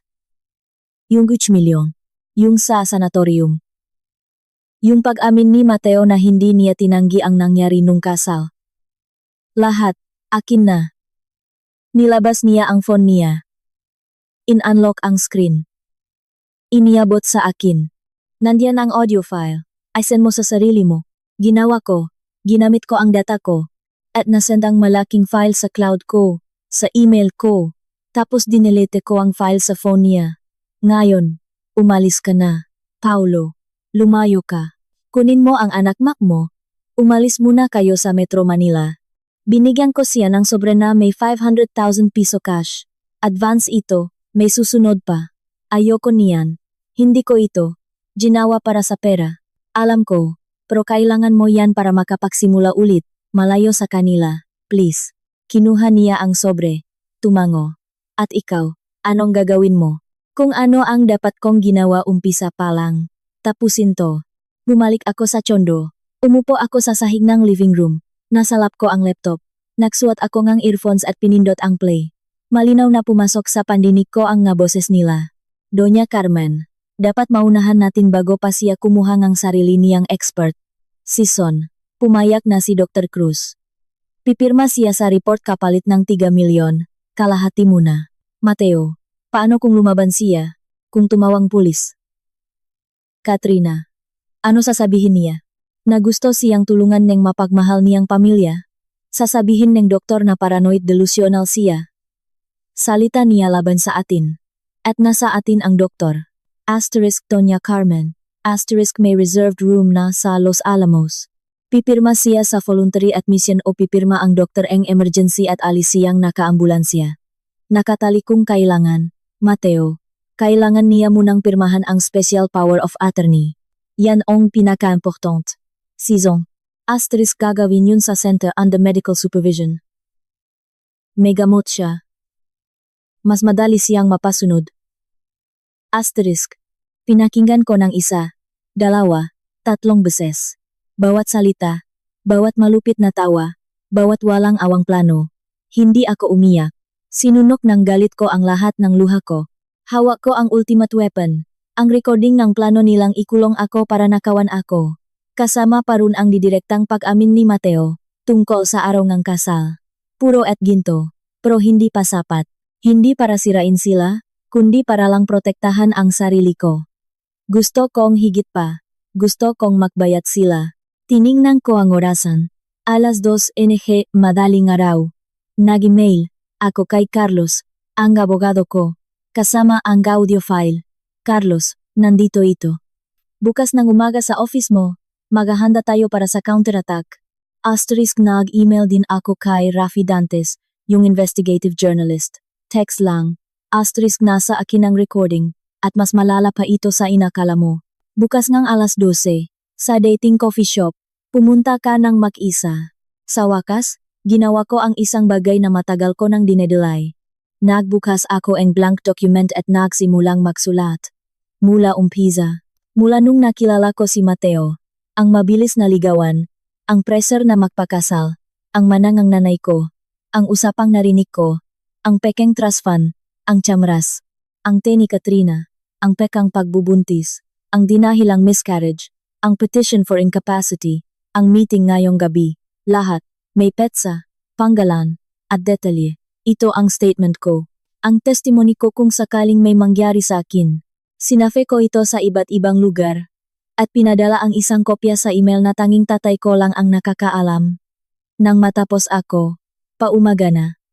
Nagsisimula ng humuni ang nga unang ibon. Tumayo ako. Tumunog ang mga buto ko. Tiningnan ko ang salamin. Lubok ang mga mata. Maputla ang balat. Pero ang babaeng nakatingin sa akin ay wala ng takot.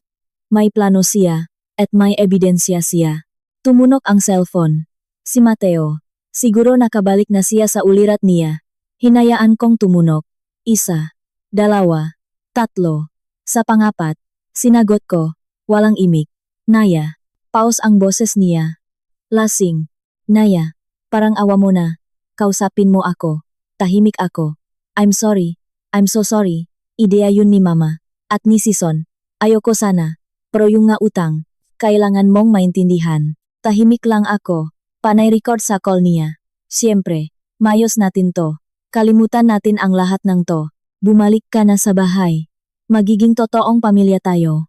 Wala si Mama. Wala si Katrina. Tayong dalawa lang. Please, nakakaawa. At kasinungalingan. Mateo, sabi ko sa wakas. Kakaiba ang boses ko. Flat. Parang sa ibang tao. Huli na ang lahat. Nakapili ka ng panik mo. Ngayon, harapin mo ang consequences. Huwag kang gagawa ang kalokohan. Bulyaw niya. Bumabalik ang panik. Kami ang Madeleon. Wawasakin ka namin. Sinubukan niyo na. Kalmado kong sabi. Ngayon, ako naman. Binaba ko ang tawag at binlock ang number niya. Pumapasok na ang araw sa bintana. Isang bagong araw, ang araw ngang katotohanan. Naksuot ako ngang komportableng damit, flat shoes. Nahanda ako para sa giyera. Hindi gamit ang luha, hindi gamit ang banta. Kundi facts, ebidensya, at ang malamig at di mapipigilang lakas ang katotohanan. May meeting ako sa abogado at isang journalist. Malapit na ang endgame, at nasa akin ang winning move. Kailangan ko lang malaman kung paano at kailan ito gagamitin. Amoy lumang kape at papel ang office ni Carlos. 10:00 ng umaga. Namumutla si Carlos habang pinapakinggan ang recording sa pangalawang pagkakataon. Nang matapos, inalis niya ang salamin niya at kinusot ang mata niya. Diyos ko, Naya. Criminal 2. Conspiracy to falsify diagnosis. Coercion. Grave threats. Alam ko. Anong gagawin natin? Pwede tayong pumunta sa pulis. Mag-file ng kaso. Sa ebidensyang ito, sapat na para makbukas sila ng investigasyon. Babaksak ang IBP kay Sison. Ang PRC kay Dr. Cruz. At sa mga De Leon. Sumuko ang mukha ni Carlos. Mahirap. Salita lang ito. Walang physical crime na na-record. Ate? Anda? Naging mas matalim ang boses ko kaysa sinadya ko. Hindi. Ang sinasabi ko, kailangan nating ng isa pa. Isang bagay na tuluyang magtatali sa kamay ni Mateo. Isang bagay na pipigil sa paglalaro niya. Tumunog ang phone ko, private number. Sinagot ko, Mrs. De Leon, si Roman Sisonito. Ang boses niya ay kasing lamig pa rin sa recording. Kailangan nating mag-usap, tayong dalawa lang. Wala na po tayong dapat pag-usapan, ate. Sison. Sa tingin ko meron. May hawak kayong bagay na kailangan ko, at may hawak akong kailangan niyo. Isang oras, sa lobby ng depen. Public yun. Walang mangyayari sa iyo. Tiningnan ko si Carlos. Kumunot ang nunya at umiling. Patibong yan. Patibong lahat tumula nang makasal ka. Anong meron kayo na magiging interesado ako? Tanong ko. Impormasyon tungkol kay Paolo. Ang pinsan ngang asawa mo. O ex-ali mo? Kung yun ang gusto mong itawag. Isang oras. Binaba niya. Napabuntong hininga si Carlos. Huwag kang pumunta. Pupunta ako. Pero hindi ako mag-isa. 11:30, pumasok ako sa lobby ng The Peninsula Manila. Nandun na si Sison sa isang mesa sa dulo. Mag-isa. Umupo ako sa harap niya. Hindi ako umorder ng kahit ano. Salamat sa pagpunta. Naglabas siya ng headphone. Nilapag sa mesa. Isang recorded call ni Paulo kay Katrina kagabi. Pinindot niya ang play. Boses ni Paulo malabo, natataranta. Asterisk hindi ko na kaya. Cat. Binablackmail niya ako. Sabi niya kapag hindi ko siya tinulungan, ipagkakalat niya yung sayo. Dati pa. Yung tungkol sa hardinero natin. Natatakot ako. Malamig ang sagot ni Katrina. At bakit mo sinasabi sa akin yan, pinsan, para tulungan mo ako? Nakapili ka ng kampo mo, mabulo ka sana. Naputol ang tawag. Kinuha ni Sison ang phone. Sinubukan ni Paolo na i-blackmail si Katrina sa isang sikreto nung teenager pa sila. Isang sikreto na matagal na naming alam lahat. Isang desperadong paraan para bumalik siya sa pamilya. Dahil si Paolo, Mahal kong Naya. Ay baon sa utang sa sugal at walang pasensya ang mga naniningil sa kanya. Akala niya pag pumanik siya sayo, malulusutan niya. Pero kagabi pagkatapos niyang makausap ka, pinuntahan siya. Ngam nga inutangan niya. Binigyan lang siya ngang hanggang tanghali ngayon. Kaya sinubukan niyang magmakaawa sa pamilya, at pumalpak siya. Nangilo ang sikmura ko. Toto iyon. Trader ba si Paulo sa umpisa pa lang? O natatakot lang talaga siya? Anong gusto mong palabasin? Na mahina ang testigo mo. Na mababasak ang testimony niya sa korte. Dahil baon siya sa utang at sinungaling. At kung wala siya, mawawalan ng bigat ang recording mo. Delikado pa rin ito sa akin at kay Dr. Cruz. Pero para sa pamilyang De Leon, salita iyon en isang babaeng hindi stable laban sa asawa niya at biyenan niya. Stable ako. Magiging hindi ka na. Ngumiti siya en nakakapanindik balahibo. Kapag pinakita ko ito sa judge at kinuwento ko kung paano mo minanipula ang isang kawawang sugarol para i-record ang pamilya niya, kung paano ka nag-fake ng pregnancy, kung paano ka nag-provoke ng miscarriage para sisihin ang hipak mo. Mas maraming sapot ang nangyayari dito kaysa sa inaakala mo, Mrs. De Leon. Tumayo siya, nag-iwan ng 1,000 sa mesa. Heto ang offer ko. Burahin mo ang recording, lahat ng kopya, at irong ng pamilya ang petition. Papayag si Mateo sa isang malinis at mabilis na anulmo. Maiwan sayo ng buo ang mana mo, at maghihiwa-hiwalay tayo ng tahimik. At ikaw, at si Dr. Cruz, anong mapapala niyo? Makakaiwas kami sa professional scandal, at ang pamilya sa pampublikong kahihiyan. Pag-isipan mo, hanggang 3:00 ng hapon ka lang. Tumalikot siya at umalis. 2:00 ang sunod na meeting ko kay Rafi Dantes, isang jurnalis. Panda, matalino at mabilis ang mamata. Sa isang maingay na cafe malapit sa opisina nila. Nasayo na ba? Bungat niya. Binigay ko sa kanya ang earphones. Pinakinggan niya ang recording. Lumaki ang mata niya. Pampasabog 2. Naya. Purong pampasabog. Season. Ang star lawyer. Cruz. Ang high society doctor. At ang Madam Leon. Nagpaplanong ikulong ang tagapagmana. Front page ito sa linggo. May problema. Kinuwento ko kay Rafi yung kay Paulo, ang tawag, ang mga utang, na pwede siyang bumalik bilang witness. Kinamot ni Rafi ang baba niya. Makakapagpahinaya pero hindi makakasira. Ang recording ay objective fact. Boses nila yan. Kahit sabihin pa ni Paulo na tinutukan mo siya ng baril para mag-record, yung conversation is conversation krimen yun. Lalo na yung part na 3 milyon kay Doc. Panunuhol yun. At yung pagpili na i-confine ka, pamimili at pananakot yan. Baka makaiwas ang pamilya sa kulungan, pero sa iskandalo, hindi. Kapag lumabas to, hindi na magpapakita ang muha ang nga De Leon sa Manila. Isasarang mabangko ang gripo nila. Guguho ang mundong puno ang kaplastikan nila. Minsan mas malala pa yun sa kulungan. Kailangan kong ipapublish mo na agad, May, pero, hinaan niya ang boses niya. Kapag na-publish ko to, mabubuksan ang Pandora's box. Ikaw ang magiging sentro ng media circus. Ang buhay mo, ang pas mo, ungkatin. Handa ka ba? Hindi ako handa. Pero hindi na ako pwedeng umatras. Ay publish mo. Sige. Bukas. Linggo. Front page. May link sa site na may transcript. Siguraduhin mong may magaling kang abogado sa Lunes NG umaga. Meron na. Lumabas ako sa cafe. 2:00. 1 oras para pag-isipan ang offer ni Season. Sunod-sunod ang pag-vibrate ng cellphone ko. Unknown numbers. Sina Mateo, Doña Carmen, Katrina. Inignore ko lahat. Maliban sa isa. Si Paulo. Naya, please sagutin mo. Kailangan kong mag-explain. Hindi ito kung ano ang inaakala mo. Desperado ang boses niya sa voicemail. Toto. O baka isa na namang arte. Hindi ko na alam ang pagkakaiba. Nagpasya akong makita siya sa huling pagkakataon.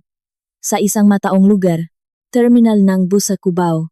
Nauna ako. 5 minutes late siya. Parang tumanda siya ng 10 taon. Mapula ang mga mata. Nanginginig ang kamay. Salamat hingal niya. Binablackmail ako ni Katrina. May nangyaring car accident dati. Nakainom ako nagda-drive. Alam niya. Sabi niya kapag hindi kita tinaraydor, isusumbong niya at mawawalan ako ang custody sa anak ko. Sorry, Naya. I'm so sorry. At toto din ang mautang ko sa sugal. Pero hinding-hindi ko. Gusto talaga kitang tulungan, maniwala ka.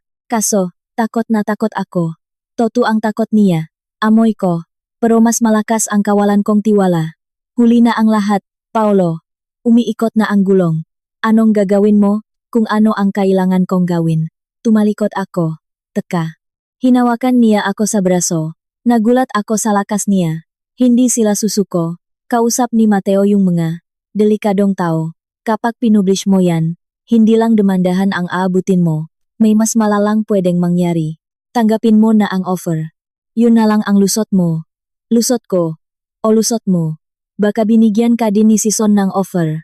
Para pambayad sa utang mo kapalit ng pakumbinsi sa akin. Nagbago ang mukha niya. Binitawan niya ako na parang napaso siya. Hindi siya nagsalita. Hindi niya tinanggi. Toto. Lahat sila may presyo. Kahit si Paolo. Walang imik na lumayo ako at nakihalo sa mga tao. 3:30. Tinawagan ko si Sison sa payphone. Basura ang offer mo. Sabi ko pagkasagot niya. Wala akong buburahin. At bukas, malalaman ang lahat kung sino talaga kayo. Binaba ko bago pa siya makasagot. Dumilim na sa Metro Manila. Sa kondo ko, nakimpake akong maliit na bag. Damit, dokumento, backup copies. Nakahanap si Carlos na discreet hotel room para sa akin nakapangalan sa law firm. For security reasons, sabi niya. 8:00 gabi, nagdoorbell sa labas. Sumilip ako sa peephole. 2 lalaking nakasuet, hindi mukhang pulis. Mukhang mas malala. Maguns, malamang. Nagdoorbell ulit. Mahaba, walang tigil. Hindi ko binuksan. Tinawagan ko si Carlos. May matao sa labas ng pinto ko. Pulis? Hindi yata. Huwag mong bubuksan. Diyan ka lang. Tatawag ako ng pulis. Sasabihin kong may trespassers. Ginawa niya. Nanatili ang lalaki ang ilang minuto. Tapos may pinindot sila sa tainga nila isang earpiece malamang nakatanggap ng utos, at umalis. 10 minutes later, tumunog ang personal phone ko, si Mateo. Ngayon, sinagot ko. Nagtawag ka pa ang pulis para sa sarili mong pamilya? Halos sumigaw siya. Hindi pamilya ang mga lalaking yon? Mateo, maguns mo yon. Gusto lang nilang makipag-usap para mapigilan kang gumawa ng lokohan. Ang pinakamalaking kalokohan na ginawa ko ay ang pakasalan ka. Tapos na tayo, Mateo.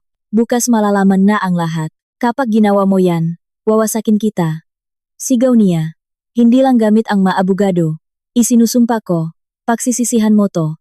Nagsisisi na ako. Kalmado kong sabi. Na hindi kita kinasuhan nung araw pa lang ng kasal natin. Pinaba ko at pinatay ang cellphone ko. 10:00. Tiningnan ko ang balita sa laptop.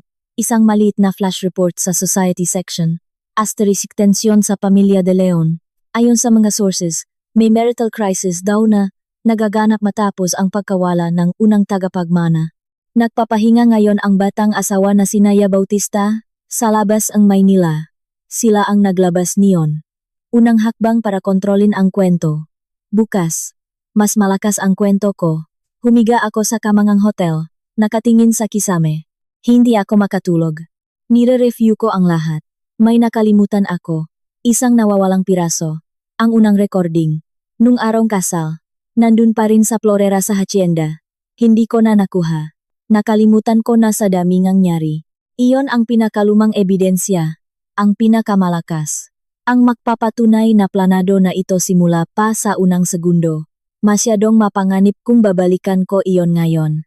Sapat na naman siguro ang recording ng conspiracy. Pero mas malakas ang isa. Pinapakita niyon ang pinagmulan. Ang kasinungalingan ng kasal. Alauna ng madaling araw. Gumawa ako ng isang tanga o matapang na desisyon. Kinuha ko ang bag ko. Dumaan ako sa fire exit. At lumabas sa likod. Nag-drive ako papuntang Batangas. Papunta sa Hacienda ni Gemena de Leon. Madilim ang bahay. Counting ilaw lang sa labas. Alam ko ang alarm code. Bindo ko dirt. Ang taon na tinayo ang negosyo ni pamilya. Timpe ko. Namatay ang alarm. Pumasok ako ng tahimik. Ganun pa rin ang Hall of Mirrors. Katulad nung araw ng kasal. Walang tao. Maalikabok. Dumiretso ako sa private office. Nandun pa rin ang Chinese porcelain vase sa tabing ng bintana. Pinasok ko ang kamay ko. Naramdaman ko ang ilalim. Wala. Sinubukan ko ulit. Wala. Binuhat ko iyon. Walang laman. Yan ba ang hinahanap mo? Lumingon ako. Huminto ang puso ko. Si Katrina, nasa pintuan, nakarobe. May hawak na basong alak, isang ngiting tabingi sa mga labi niya. Nakakatawa kung gaano kaka-predictable. Naya, alam kong babalikan mo to. Sabi ni Mateo, nagbabluff ka lang. Pero kilala kita. Isa kang daga na nag-ipon ng tira-tira. Nasaan? Nasa safe na lugar. Kasama ngang iba naming insurance. Gaya nung medical report ni Dr. Cruz tungkol sa mental instability mo. O ang statement ng dalawang kasambahay nung kasal na may mga ebidensya rin kami. Marami. Ang salita mo laban sa salita namin. At mas marami kami. Wala sa inyo ang katotohanan. Ang katotohanan ay kung ano ang paniniwalaan ng matao. At bukas, maniniwala silang isang babaeng nabaliw dahil sa pagkamatay ngang nanay niya at sa pagkawala ngang anak niya, ay gumawa ngang isang baliw na kwento para i-blackmail ang pamilyang kumukop sa kanya. At yung kaibigan mong journalist, mapipilitang mag-publish ng public apology, o kakasuhan namin siya hanggang sa mahirap siya. Lumapit siya. Amoy murang alak ang hininga niya. Tanggapin mo na ang offer, Naya. Umalis ka na, bitbit ang pera mo. Higit pa yan sa deserve mo.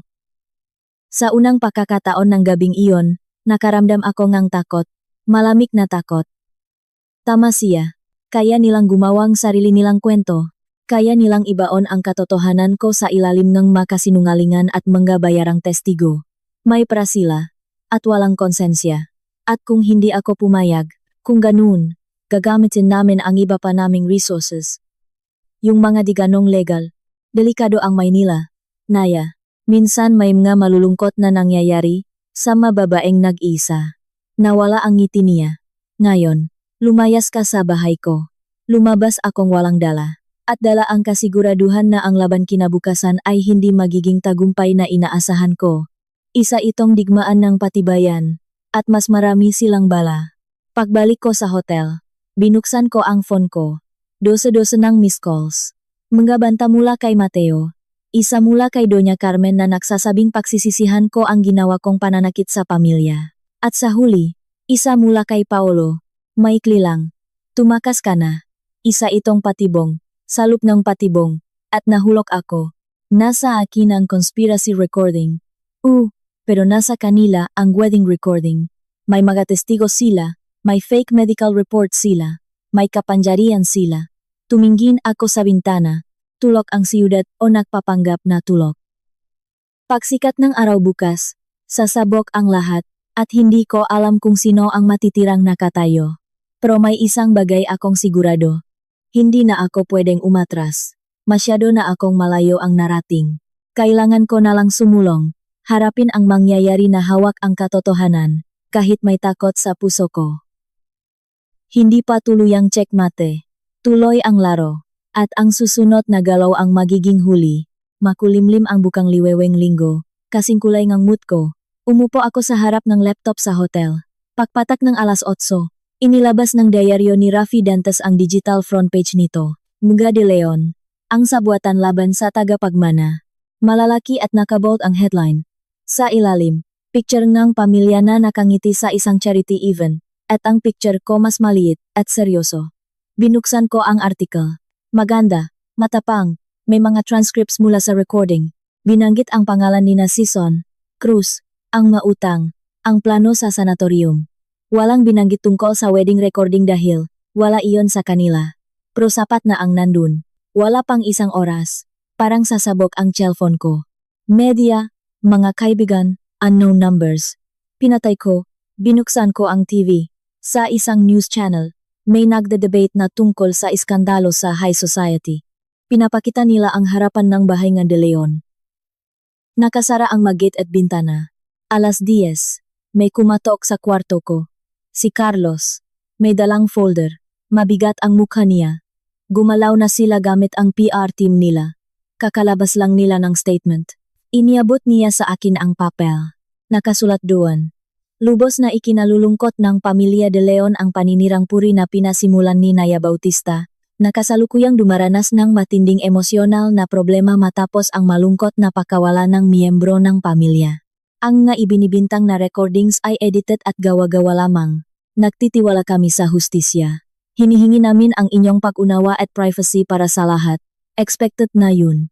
Ideni, mag-play victim. Tapos, tanong ko. Tapos, hindi tumitigil sa kakaring ang telepono ko. Sa fiscal's office. Nakatanggap daw sila ng anonymous copy ng recording. Gusto kanilang kausapin bilang biktima ng coercion at threats. Maganda yun. First step. Pero kailangan pa ng mas matibay. Ang original recording, o solid na witness. Hindi ubra si Paulo. Alam ko. May iba pa ba? Napabuntong hininga si Carlos. Nag-file si Mateo ng kasong cyberlibel laban sa iyo at isang urgent request for injunction. Gusto niyang pagbawalan kang lumapit sa kanya o sa pamilya niya. At humihingi siya ng legal guardian para sayo dahil sa pagiging incapacitated mo. May bago silang medical report mula sa isa na namang bayarang doktor. Gumagalaw ng mabilis ang mapiraso nila, parang mga hayop na na-corner. Pagzapit ng tanghali, nakatanggap ako ng email mula sa isang bagong account ni Paulo. Asterisk nasa safe ng study room ni Mateo ang original recorder. Ang combination ay, the 22nd of October 1934, 221034. Lucky numbers iyan ni Doña Carmen. Sorry sa lahat. Tumakas ka na. Tiningnan ko si Carlos. Patibong yan. Malamang. Pero paano kung hindi? Ang original recording ang magiging susi, ang proof of premeditation. Kung wala yun, magiging salita lang ng babaeng nasasaktan laban sa makapangyarihang pamilya. Kung nandiyan yun, ebidensya. Yun ng marital fraud mula sa unang araw. Kukunin ko, sabi ko, Naya, kabaliwan yan, baka punong tao doon ngayon. O kaya mga pulis, hindi. Sigurado nagtatago sila doon, pinapagaling ang mga sugat nila, nagpaplano. Ito na ang chance. Sasamahan kita. Hindi. Abogado kita. Hindi ka pwedeng maging accomplice sa trespassing. Dito ka lang. Kung hindi ako nakabalik in 2 hours, tumawag ka ngang pulis. Sabihin mo inimbitahan ako doon at nag-alala ka sa buhay ko. Lumabas ako. Nag-drive pabalik sa hacienda. Mukhang walang tao. Walang masasakyan. Nagpark ako sa malayo. Naglakad sa likod. Sa daanan ng mga suppliers. Nakasara ang pinto sa kusina. Pero ang bintana sa laundry room na sira ang lock ay bumukas ng tinulak ko. Nasa loop na ako. Sobrang tahimik. Isang mamahalin, malambot, at nakakamatay na katahimikan. Mabilis akong umakyat sa study room ni Mateo. Sarado ang pinto, pero hindi nakalok. Binuksan ko. Magulo ang opisina. Maganak kalat na papel, parang may nahanap ng nakmamadali. Nasa pader ang vault sa likod ng isang painting. Lumang model, deikot, nanginginig ang mga daliri ko. 22, 10, 34. Umikot ang dial. Isang klik. Pangalawa. Pangatlo. Hinila ko ang lever. Bumukas ang pinto ang vault. Sa loob, madokumento, passport, alahas. At sa isang gilid, nandun ang maliit na digital recorder ko. Kinuha ko. Binuksan ko. Low battery, pero andun ang ma-files. Yung sa arang kasal. Nakita ko. Bitawan mo yan. Lumingon ako. Si Mateo, nakatayo sa may pinto. Iba ang itsura niya. Magulo ang buhok, hindi nakapag-shave. Mapula ang mata. May hawak siya sa kamay niya na hindi cellphone. Isang maliit na baril.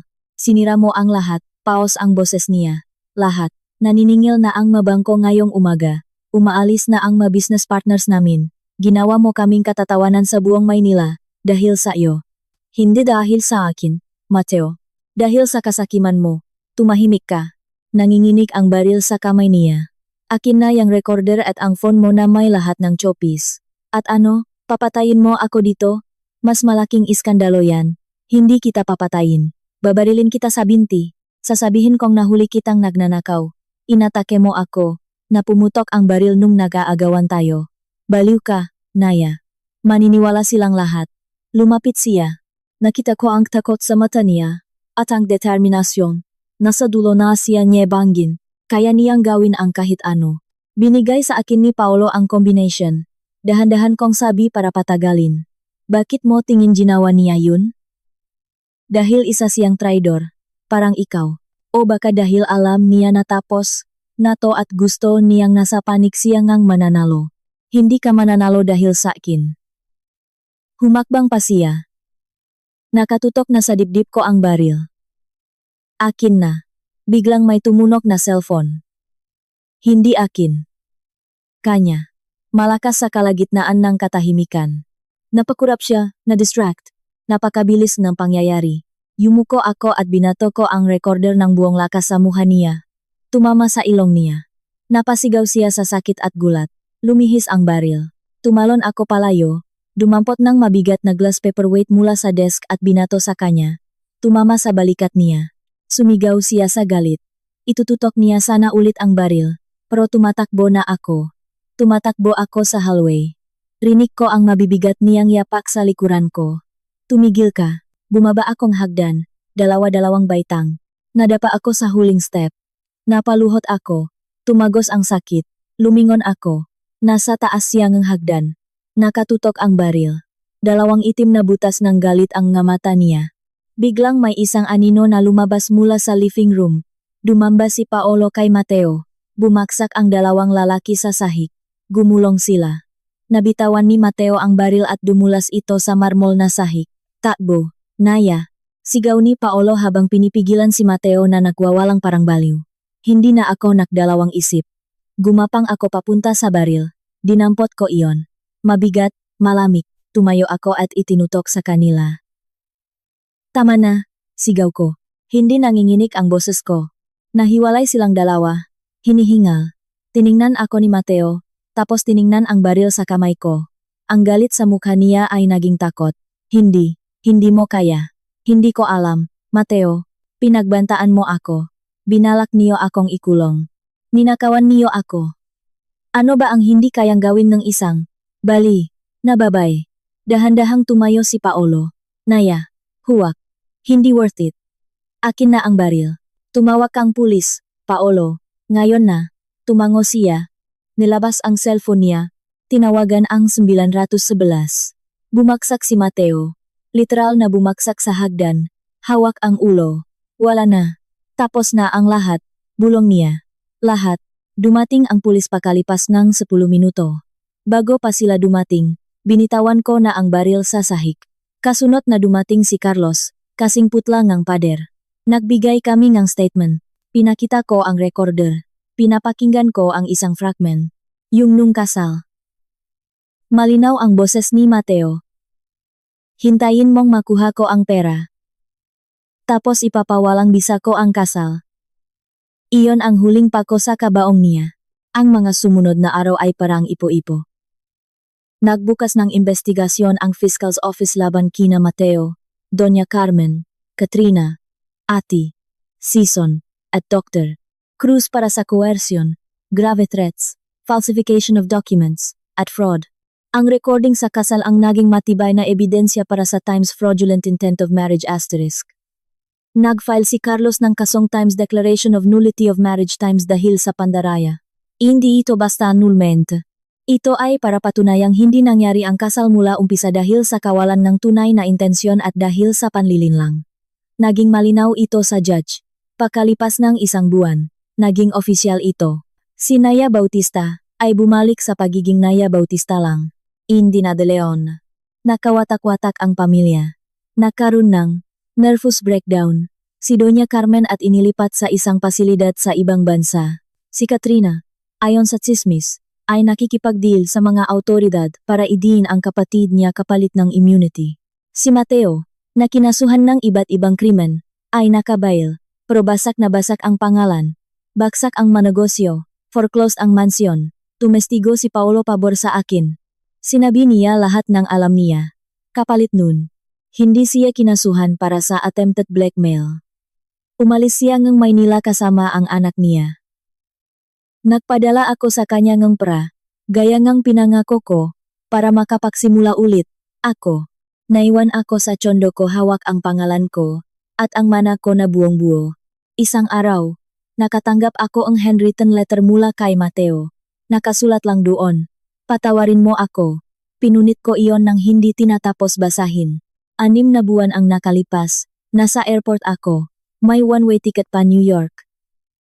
Isang bagong lugar kung saan walang nakakakilala sa akin at sa kwento ko. Ima-manage ni Carlos ang yaman ko mula sa Pilipinas. Nabenta na ang hacienda na muntik sumira sa buhay ko. Bago ako sumakay, bumili akong kape. Sa TV sa cafe, may maikling balita. Pagdinig sa kasolaban sa pamilya De Leon, muling ipinagpaliban. Nagdahilan ang mga akusado ng problema sa kalusugan. Nakita ko sina Mateo at Doña Carmen na lumalabas ng korte. Nakayuko ang maulo, pinakakaguluhan ng mga reporters. Wala na akong naramdaman. Ni galit o awa, wala. Pinatay ko ang tifaw sa isip ko, kinuha ko ang bag ko at naglakad papunta sa boarding gate na hindi na lumilingong pabalik. Tapos na ang laro. At labag sa inaasahan nilang lahat, ako ang nanalo. Hindi dahil sa mas mayaman o mas matalino ako, kundi dahil tumanggi akong maging isang pirasong basta na lang ginagalaw ang iba. Ngayon, akin na ang buong chessboard, at ako ang magdedesisyon nege susunod kong galaw.